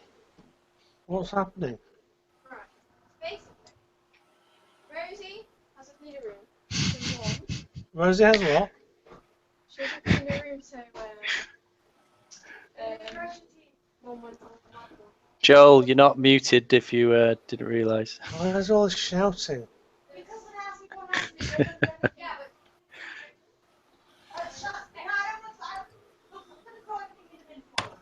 Jay, stop being mental. I'll try to get the orbs into the camera. Can you see them? Does the camera focus? Yeah, Joel. Joel, turn your mic off. Can't you turn him off? He's turned it off. Go on, Gobbo. Show us what you got. I'm not that convinced that Just put it to the camera again. You didn't. You need to talk for it to focus I'm on trying. I'm trying. I'm not that convinced if the re-highlighting worked, but maybe it's just the light, which is not the best. I can't really see. What sort of colours you can do the clothes? Does the camera focus, or is it just blurry? It's potentially a mixture of the lighting and the camera focus. Yeah, it's not a good camera. It's normally just to talk to people and not to do pictures of miniatures I'm painting. I've seen some people put their miniature in front of their hand like that and then hold it up to the camera, and the camera focuses on the hand. And you mean like this? Yeah. So is it better? No. Okay. It's just a cheap camera. If we're going to do that more often, I maybe need to get another one. Yeah, well, I don't see why not. I really recommend, like I say, the Logitech C920 is what I use, and it seems to be one of the most popular ones amongst miniature painters on the internet. So keep your eye out. I think Amazon had it on offer, like I said earlier, the other day. Yeah, it looks. Yeah, you're pretty crisp actually on yours. Yeah, it's all right. I thought I had an old digital camera knocking around, which would have been fine, but so I don't know where that went. I think it's may depend on your internet connection as well. I think Google Hangouts calibrates the quality of the picture you're broadcasting based on your bandwidth. So, how good's your internet, Gobbo? Excuse me again? How good is your internet? Is it fast or? It's okay. It's not slow. It's not super fast, but it's okay. So I got like 2 megabyte upload and like 32 megabytes download. Okay. That should be enough. Yeah, it's not. Yeah, I'm not sure really what's required for. Wacko guy, what about glue? Any tips on putting minis together that come in different little parts? Leopard print tweezers. Leopard print tweezers. Did I hear that right? I guess they don't have to be leopard print, but no, tweezers. Nice. Always next to my in my little toolkit.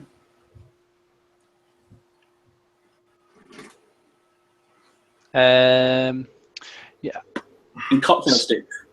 Super glue accelerators really good, I find, actually, for fiddly bits. You spray one side, put glue on one side and spray the other with accelerator and touch them together, and it glues almost instantly. So there's no holding them together and waiting for it to dry. So yeah, Wacko Gov, try get some accelerator. I've also found that I buy generally what's advertised as industrial strength, like gel, off eBay. Oh yeah. And I find it works for me better than any of the model paid for. You know, the model sort of more expensive varieties. Pay £2 or £3 for a massive bottle. Oh, you'll have to send me a link to that, James. Oh, literally eBay industrial super glue, and yeah, any kind of bottle like that. I've had a few different varieties, and the gel stuff. I normally have a bottle of the gel and a bottle of the thinner stuff knocking around, depending on what I'm putting together. But the gel stuff for me is really handy when you're putting together smaller stuff. I agree with James. The gel glue is much better than the usual thin super glue. I'm only using the gel-like stuff.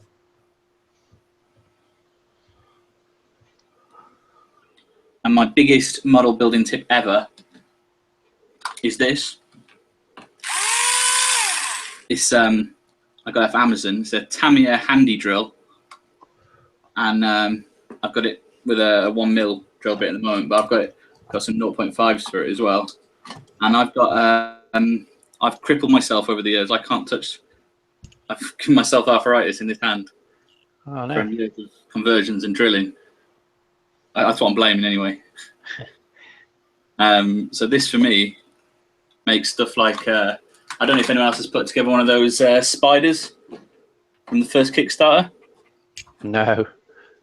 Are they fiddly? I don't know if anyone's seen these. Yeah, that was. So essentially, yeah. That looks really. I don't think I've ever seen one of those. I've got a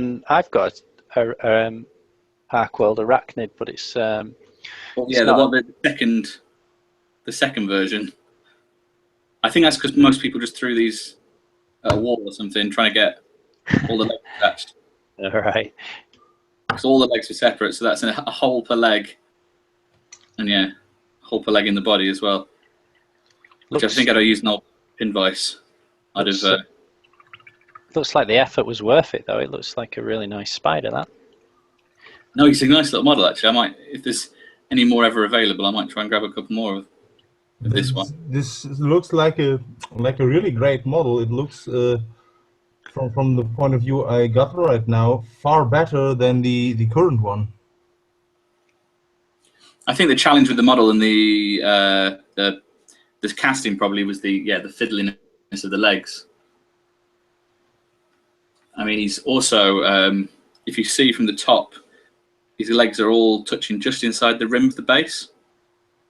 And that is also so he can stand up a bit better, and all his legs are glued like into the rim of the base, which is not something I'd probably try and do regularly. So none of the, apart from the front pincers, are they're all glued separately. It still wasn't fun to put together.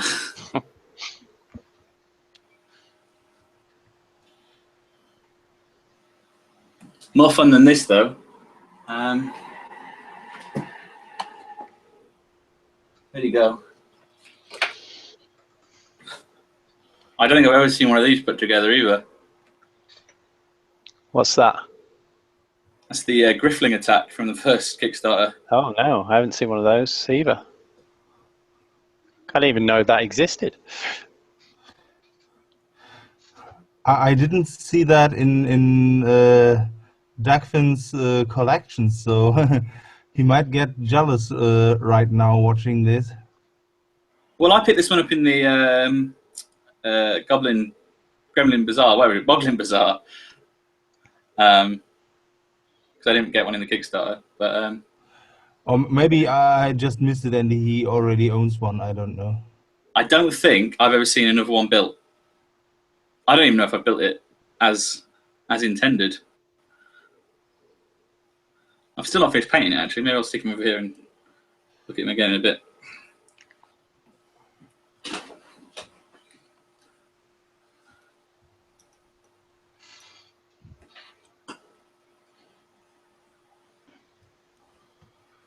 So what's next on people's painting table after you finish the model you're working on?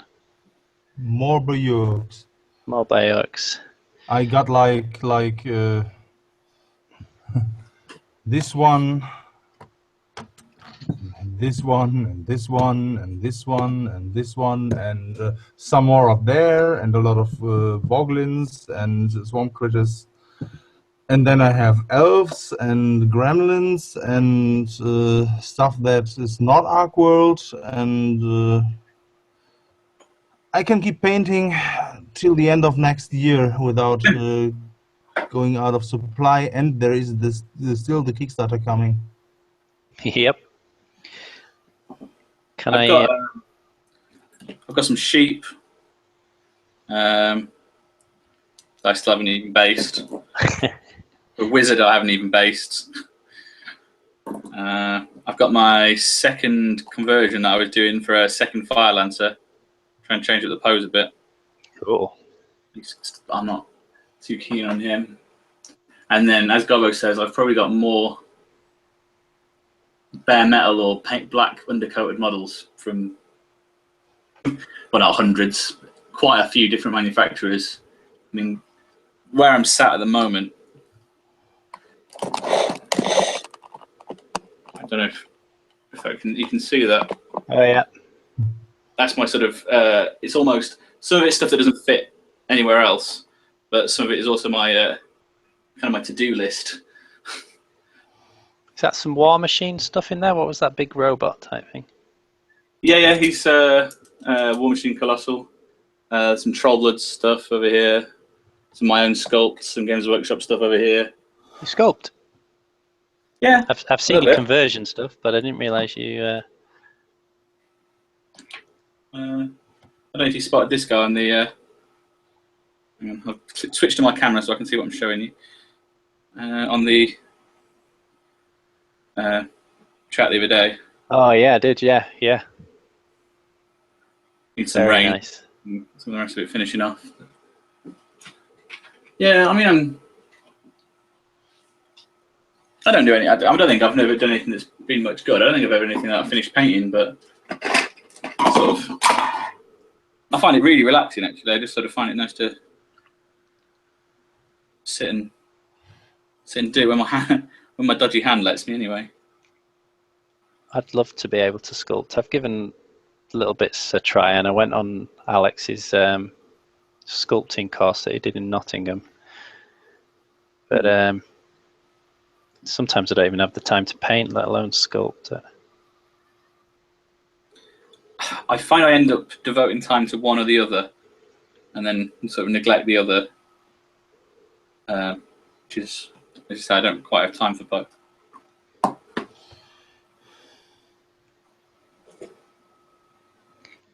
I've got a diorama in an Arcworlde diorama in the planning. Can I show you?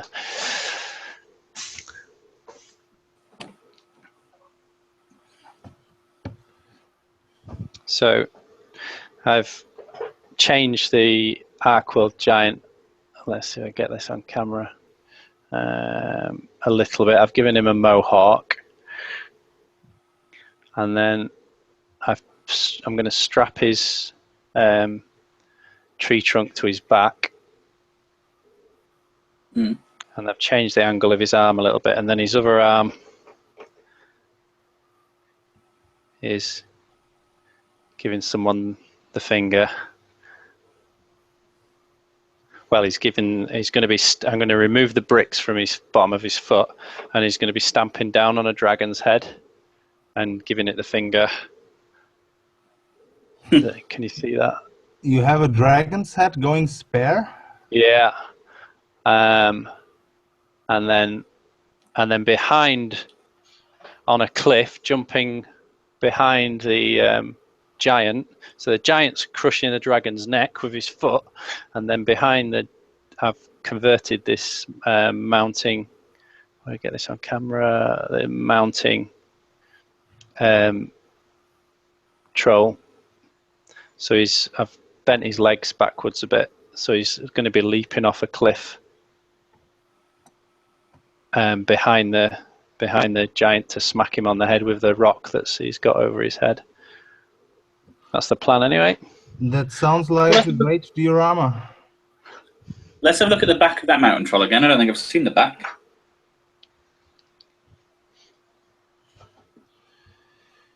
There you go. It's all kind of rocky, isn't he? Yeah, he's got like I don't know if to maybe paint them like arcanite crystals or just rock. I don't know yet. But yeah, so I've bent back his ankles, so he's going to be leaping off the mountainside to crack the giant over the head with the rock that he's holding above his head. Yeah, it looks really nice. That's the plan.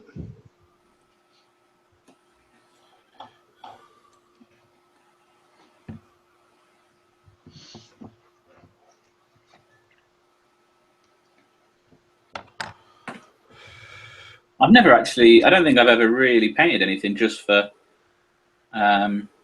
display or for competition or anything.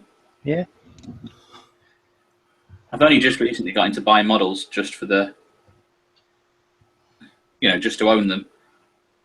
Yeah. Until fairly recently, I only bought models if I was going to get gaming. No, quite. I mean, there's so many lovely miniatures out there that are not for games. So I do like buying them and making a special base for them. Yeah. I just have too much to do with the ones I need to paint for gaming. Well, our gaming group plays something different practically every week. So almost every week I'm trying to paint something different for a game on Friday.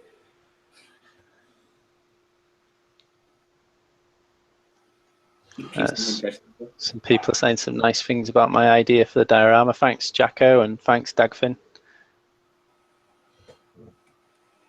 I'm back, by the way. I've noticed that my power cable had fallen out my phone, so I'd stopped. I wasn't on the call, but I was on the call on my computer, so I didn't notice. Well, we were hearing the domestic troubles anyway, Joe. Oh, so. that was my daughters arguing. Sorry about that. There was a better argument between my two daughters. I apologise. It's fine. I'd kind of left my station at that point to go and sort it out. It's all sorted now, though. It was about a hat, basically. Oh, the very important things. You know what girls are like about hats. Anyway, I've finished airbrushing these guys now, so I'm going to probably dry brush, I think, the very highlight, because of how textured they are, and then I'm going to do a green glaze, and I hope that will be okay in terms of. I can't, but it looks really good on your camera phone. I'm quite impressed with the quality. Really, because it looks awful when it's coming up. It's really pixelated on my computer screen. Can you see that clearly? Yeah. Okay. I thought to me, it's pixelated too. Weird. No, yeah, it's pixelated to me. Wonder if it's depends on. A bit there. You all look pixelated, actually. Oh, yeah, that's coming to focus now. Yeah. I can see the guy on the bench in better focus. Yeah, that's true. Yeah, you can. Yeah, I think with it just. The weird thing is, I don't know what's happening on my phone. I've only got Adam coming up, and I don't know how. All right. To get myself back. Oh, I've got myself back there on my phone. Right, there you go. I'll try and focus on him. It's really jerky. No, it just won't focus on him. There we go. Oh. Never mind. I think I need a webcam.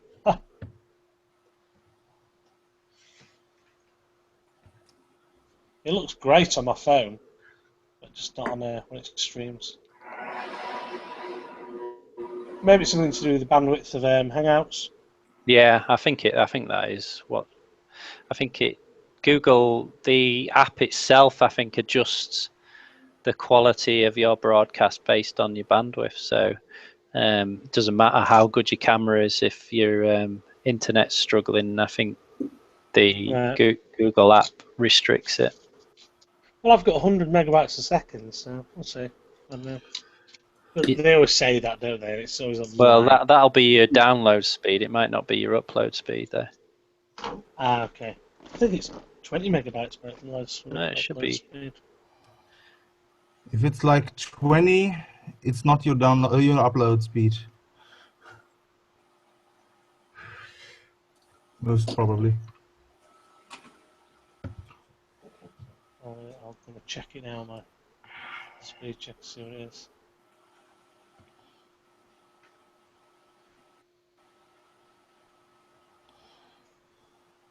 Dagfin's going to bed, I think. Okay, good night, Dagfin. Night. I heard some complaints over the camera settings because it seems to tend to jump if there are some short noises, just for a second to one person and then a second to the next, and so on and so on sometimes. So it seems to be very hectic. Well, I've got it. Yeah, I don't know. Maybe you can change the sensitivity of it. I've got it set so it should only be. No, it was just a suggestion for maybe next time. The alternative is that someone needs to. Well, I think it would have to be me. Would be just to control the camera, and I'll look into can you adjust the sensitivity of it, but I think it's cutting, like I'm talking now, so the main camera's on me. But yeah, it did just click away to someone else then, didn't it? Yeah, I don't know what to do about that. Yeah, we could do with a sort of editor, a live cameraman. Yeah. Well, some might volunteer to chat along, but not paying. I think it works for the most part, but with a slight delay when two people speak at the same time, it can jump. That's right, yeah. Can't it? Well, we'll see what the viewers say. There's still, well, we've still got 8 viewers, so maybe if... I think for the most it's been working. Before any of your viewers go to bed, I just want to, if anyone, we were talking about meeting up in for games and stuff earlier, if anyone's in the sort of Bedford, Luton, Bedfordshire area in general, we'll meet up at a gaming club on a Friday. And we're pretty, we've got quite a few Arcworlde players. If anyone wanted to come and visit us. Cool. In Bedford, that is, sorry.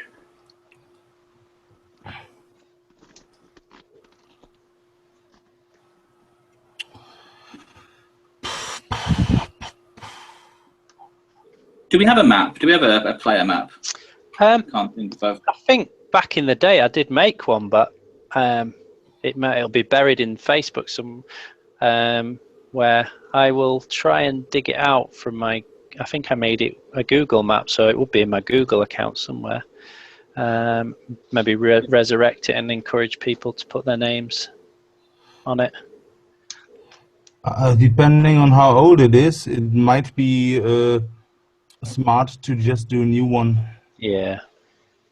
Just because people who set the name on that for like 3 years ago, or how long that is gone, might be a little surprised to get a message about Arcworlde.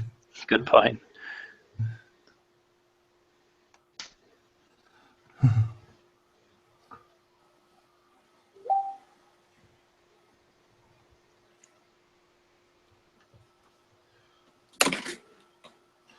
That Logitech camera you're using, Yep. it is automatically focusing? No, I've turned the autofocus off, so I've set it at a focus that seemed to be about right, but so you can. I find if I autofocus it, it tends to focus on the tabletop.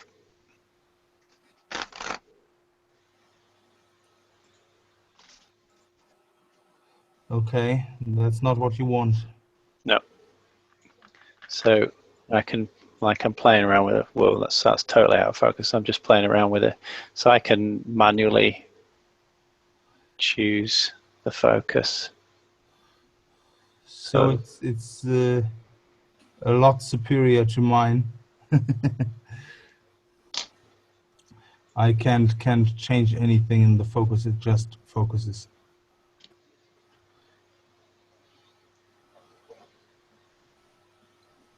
Gondau. Hey, Gondau's joined us. It is working rather good to me, at least. So there's a guy who follows me on Twitch called Gondau, so I wonder if it's the same one.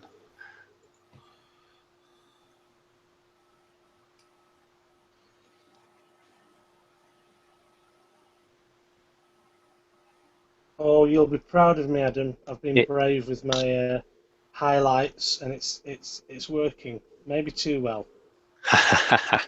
That's a good view from your camera then. I like that view. Yeah, Well, I finally discovered something that kind of half in focus, you know.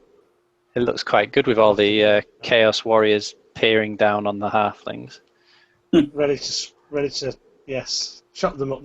I fear the halflings wouldn't last 2 seconds, to be honest. For all their stoutness. Are those Arcworlde halflings? Yes, yeah. They will last much longer. They're much sturdier than usual halflings. Oh, fantastic. I don't know Yeah, I really like them. if you read the fluff, but it's halflings in Arcworlde are more like dwarves in other games. Yeah. It's I've not played against them or played with them yet. Oh, you start throwing a few beef broths around as well, and they are nigh unkillable. Delicious.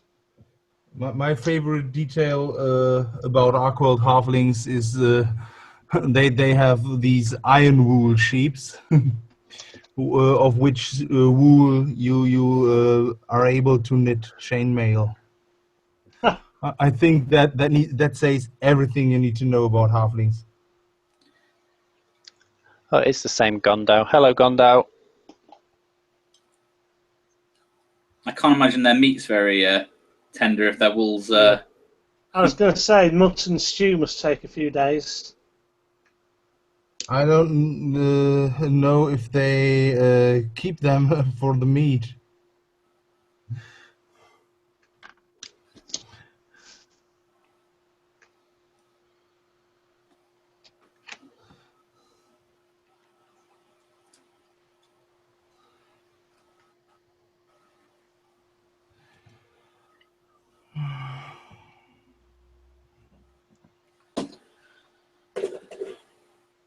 So, Gondau, who's watching, verdict, is this better than Twitch? For me, personally, I think I'm enjoying this more than Twitch because I get to talk to people in person rather than, or at least some people who are on Twitch. It's all just text-based comments that I'm responding to.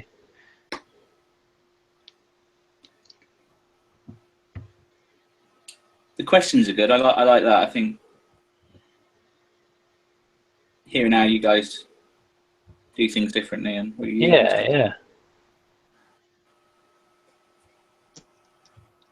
Okay.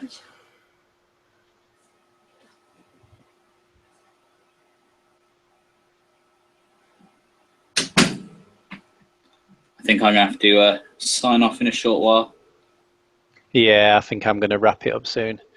Let's got some more questions here. Blah, blah, blah. You guys have tips for painting skins. Everything I touch turns into zombie. Raging again.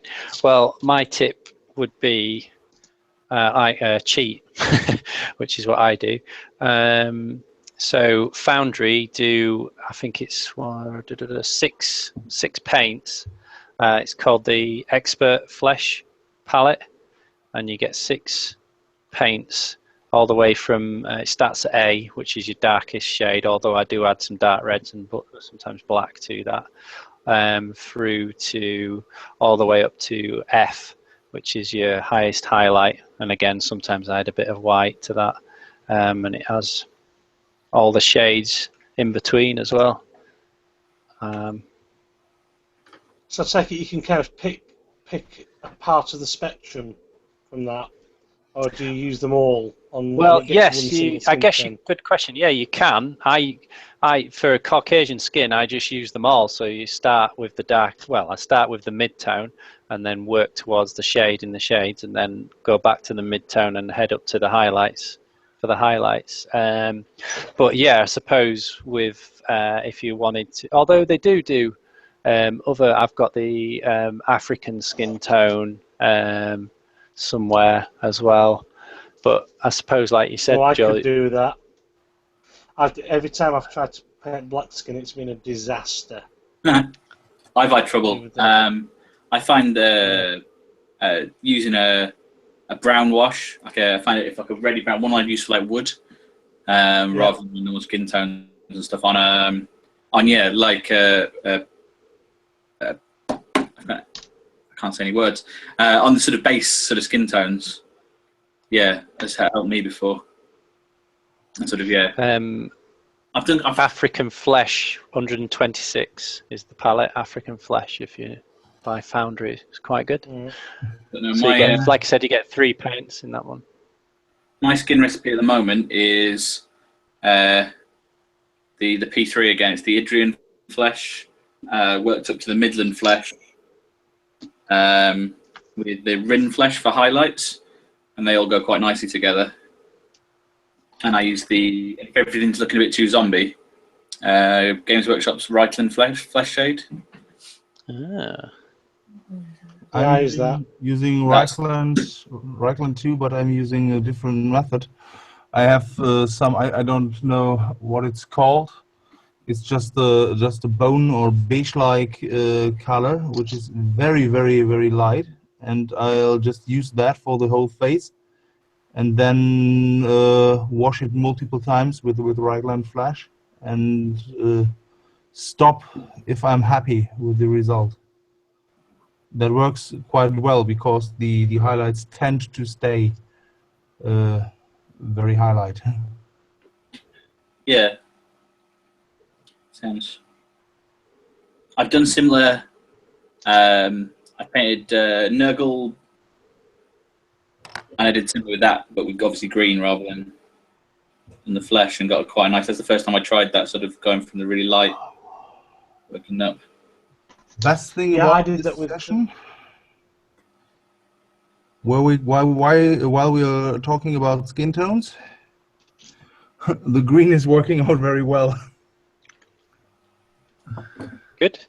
That's a good thing.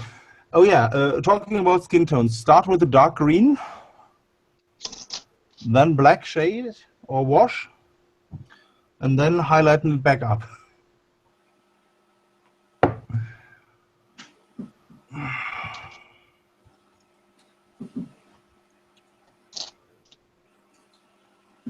Someone accused me of painting in the old Games Workshop style, was what they said. So whereas I think a lot of tutorials these days does what Adam says, you go start at a mid-tone and do shades and highlights. Whereas I've always painted I've painted my base coat and just highlighted up, which I just can't seem to get out of the habit of. If that's the old Games Workshop style, I'm painting in the old Games Workshop style too. Yeah. There's another way of doing it which I should do, and but I don't, is to start in the middle, go to the highlights, and then do your shades. But the way I taught myself was to go from the mid-tone to the shades and then come back and do the highlights. But the theory is it's easier to make a highlight darker than it is to make a dark lighter. So some people say, well, do from the mid-tone, go to your highlights first rather than your shades. But I just can't get out of the habit of doing my shades first. So, but yeah, I do see that in principle you should go to the highlights from your mid-tone first, because it's easier to darken them down if you do something wrong. The only time I ever go darker, really, for me, is when I'm sort of blending. Right. Which I tend to only do on bigger stuff anyway. So this half thing's getting a bit. If I can find my pet.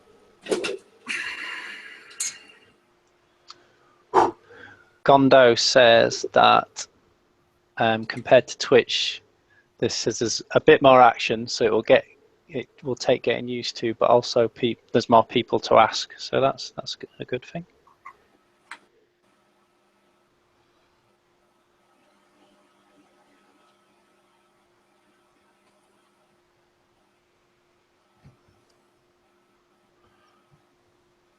trying to get this in focus to show you. I can't really get it in focus on this. I've got a very, very garish highlight. It's like socks, people at a Wham concert in 1980 would wear. At the moment, it's luminous, which I quite like. And I know it needs a green wash, but I'm hesitant to do it in case it takes the vibrancy out of it. So I think I'm just going to do a very, very thin wash, a layer at a time, rather to not overdo it, and I can stop it when I want. Is that a good idea, do you think? Yeah, do it. I'll try very, very thin. I'll water down. I've got a glaze already made up, a green glaze, a Games Workshop one, so I'll water that down like 2-to-1 or something, and do it very gradually, a layer at a time. Has anyone ever played any role-playing games like Dungeons and Dragons? We've just started playing it at my games club for the first time. I've never played it before until the past few weeks, but I've really enjoyed it. I don't, because you've been playing as well, Joel. Have you? I forgot to ask you. Have you played role-playing games before, or is that the first time as well? I played quite a lot when I was in my teens, right? In like early teens, and before I discovered, that it repelled girls basically. But I've wanted to for ages. Yeah, so I bought that figure, the figure I linked to you last night, that warrior. Yeah. I really like that. From the, I actually got the because the resin one, the metal one was out of stock, so I actually paid extra to get the resin model. Oh, lovely. The better cast, which was about £12. Right. So, but from about £7. But I just thought, it's such a nice model. It's probably. It was a nice. What roleplay did you play? Dungeons and Dragons. Dungeons and Dragons. Ah, okay, classic. It's more of a hack and slay than a roleplay, if you ask me. I guess it depends. Well, I mean, I'm only 2 games into it, but we haven't done that much hacking, have we? Really? I think it would. Does it depend on your games? On your games master? I think it very much depends on your games master. I'm playing role-playing games on a weekly basis for like 12 years by now, and it always depends on the game master. But there are games who tend a little bit more to the hack and slay side, and there are games which tend to be more actual playing your role playing. Yeah. And D&D is a classic example for the hack and slay side. All right. So our games master commented that he's quite pleasantly surprised that we were quite willing to do more of the role playing than the actual hacking and slaying, because we did very little fighting in the 2 weeks that we've played, and he was saying that's quite refreshing compared to some groups who are constantly saying when we're going to get to have a fight. And well, from my experience, doing more actual role playing is the more, I would call it the more adult advance on the game. It's just like usually younger persons in their teens or something, but tend to be more the kind of, I need to have the biggest character and slay a lot of enemies type of gamer. Yeah. Well, more mature persons just tend to want to play a role. Well, we get tired when we're older, don't we? Just can't be bothered with it. Gondau's saying he might have played a game or 2 in the last 25 years. I'm guessing he's played a lot then. Wacko Jacko is saying he reckons Arcworlde would make a good RPG setting. Watch this space. Yeah, that could be interesting. Our game group tried the Iron Kingdoms role playing. Now, if Dungeons & Dragons is set up for hack and slash, I dread to think what Gubbo would think of the Iron Kingdoms one. The Iron Kingdoms one is a war game trying to pass as a role-playing game. But that's I like it. I have a copy here in my role-playing collection. I also own D&D. It's not like I don't like this kind of game, but let's just say there are there are games that focus more on the role-playing part. Yeah.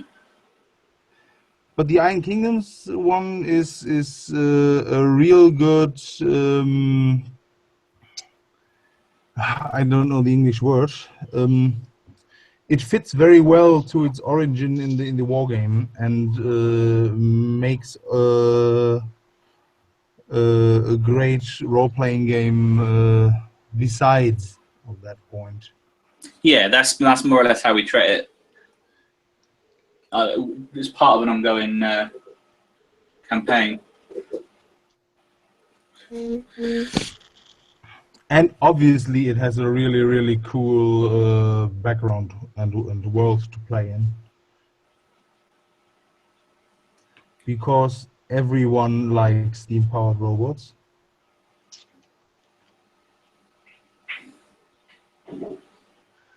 Gondo says he's watching hard. I don't know what that means. Is that a sexual thing, or is watching us is hard? I think it's a compliment, Adam. Yeah. Maybe he's saying the same thing as my girlfriend before because of those fast switches of the camera. Maybe.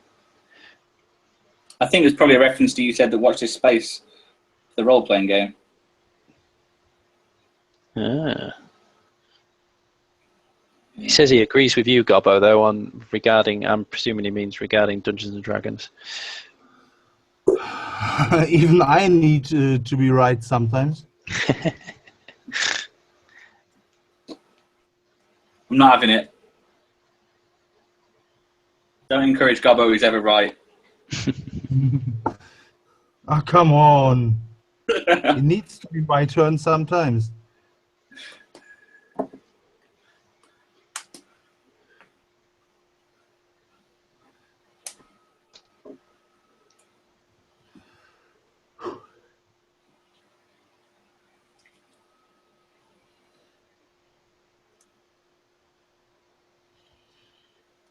I've moved a lot away from Games Workshop stuff recently, but the gold base is really nice.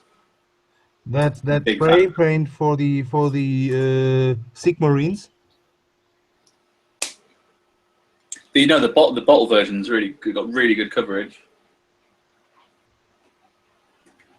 Or is that the new one? I used to use the old one and it was awful, and I moved to the Vallejo ones, which were a lot better, but I haven't tried the new one. In fact, Adam, you recommended me the Vallejo. Played on loads of metallics and they're really nice. Oh yeah, I'm using as we speak. I'm using the Vallejo Liquid Gold right now. For the old gold and normal gold, and using that a lot of my Chaos Marines. We tried out the Vallejo. Is it game color ones? Model color. The airbrush model color. The airbrush metallics are the best from Vallejo, I would say, because for some reason they've got more metallic flecks in them compared to their other paints. I couldn't go with the Vallejo paint because they tasted really bad, and I licked my brush a lot. And that was just a deal breaker for me.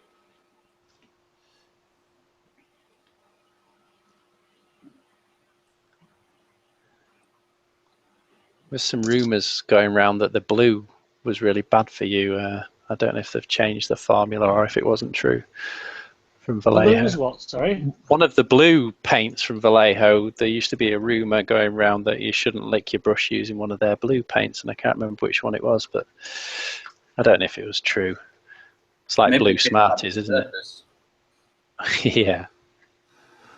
Licking your brush while painting is a bad habit nearly all painters share, isn't it?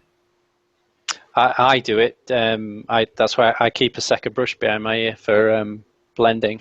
So I'm always licking that brush and then using it to help blend the paint. So all my models have got spit in them from me. All mine too. Not from you, but from me. Yeah, that'd be weird otherwise. Yeah. Although So if you I if you might ever start. lost your figures, you could identify them forensically. Yeah, DNA. Get CSI on Yeah. the job. Find my Yeah. miniatures. We need to identify this one. Okay, get a miniature sample.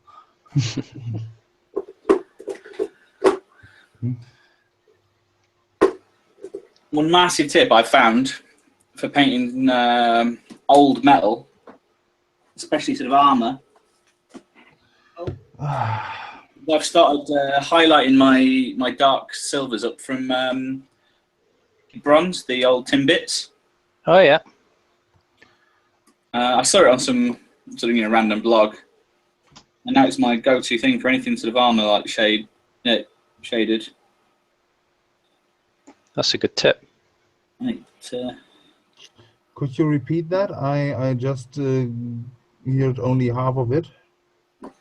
I might paint my old sort of battered armor sort of colours up from the I think it's Warplock bronze now. Oh, okay. And I use that as a base count on a lot of my metals now, even if they're going to be silver on the top, and it gives a sort of deeper, more worn. That sounds good. Need to try that one. But right now I only have troops for shiny armor, where I can't use any brass.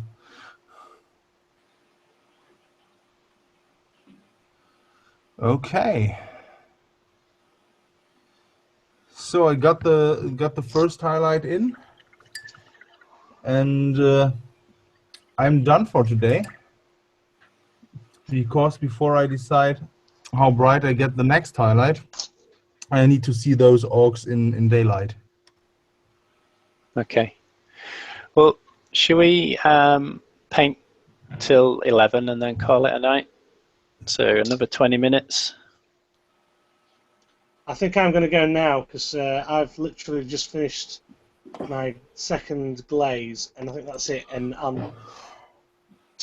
don't want to start on a new project now, really. Okay. Well, I'm happy to draw things to a close now. Then, if people are winding up. Well, yeah, and it's actually my bedtime now. I want to get told off. I've got to get up at 6. Ouch. Okay. So, yeah. I'm gonna get I'll see you shouted tomorrow night, at. Adam. Well, let's draw things to a close then. So thank you everyone for joining me on this first Arcworlde painting session. Yeah. I suspect, well, see what the community's feedback is, but I think we've all enjoyed it. I've certainly enjoyed it, chatting with you all and answering people's questions, and feel like I've got quite a bit done tonight as well. I don't think I'll restrict it always to Arcworlde, but I thought it's the community on Facebook that I know best for the models and stuff. So I thought I'd open it up to that. But certainly we could don't have to keep restricting it to Arcworlde. But yeah, thanks everyone for joining in, and thanks to all the viewers as well. See you tomorrow, Joel, at the club. And I will do, yeah. Speak to the rest of you on Facebook, I'm sure. I think we should definitely make a regular thing. Yeah, it's been good.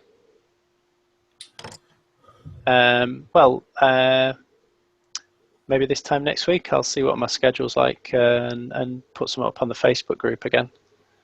I'll tell you what, if we manage to get a demo game in, maybe we'll sneak some of that onto the group. Yeah, I've been toying with the idea of doing like a live stream of a game for a while. You can do that. I want to watch that and comment on the rules. Well, that's completely put me off now, Gobbo. I dare. Well, I'd let something slip that I wasn't meant to, and Gobbo would tell me off.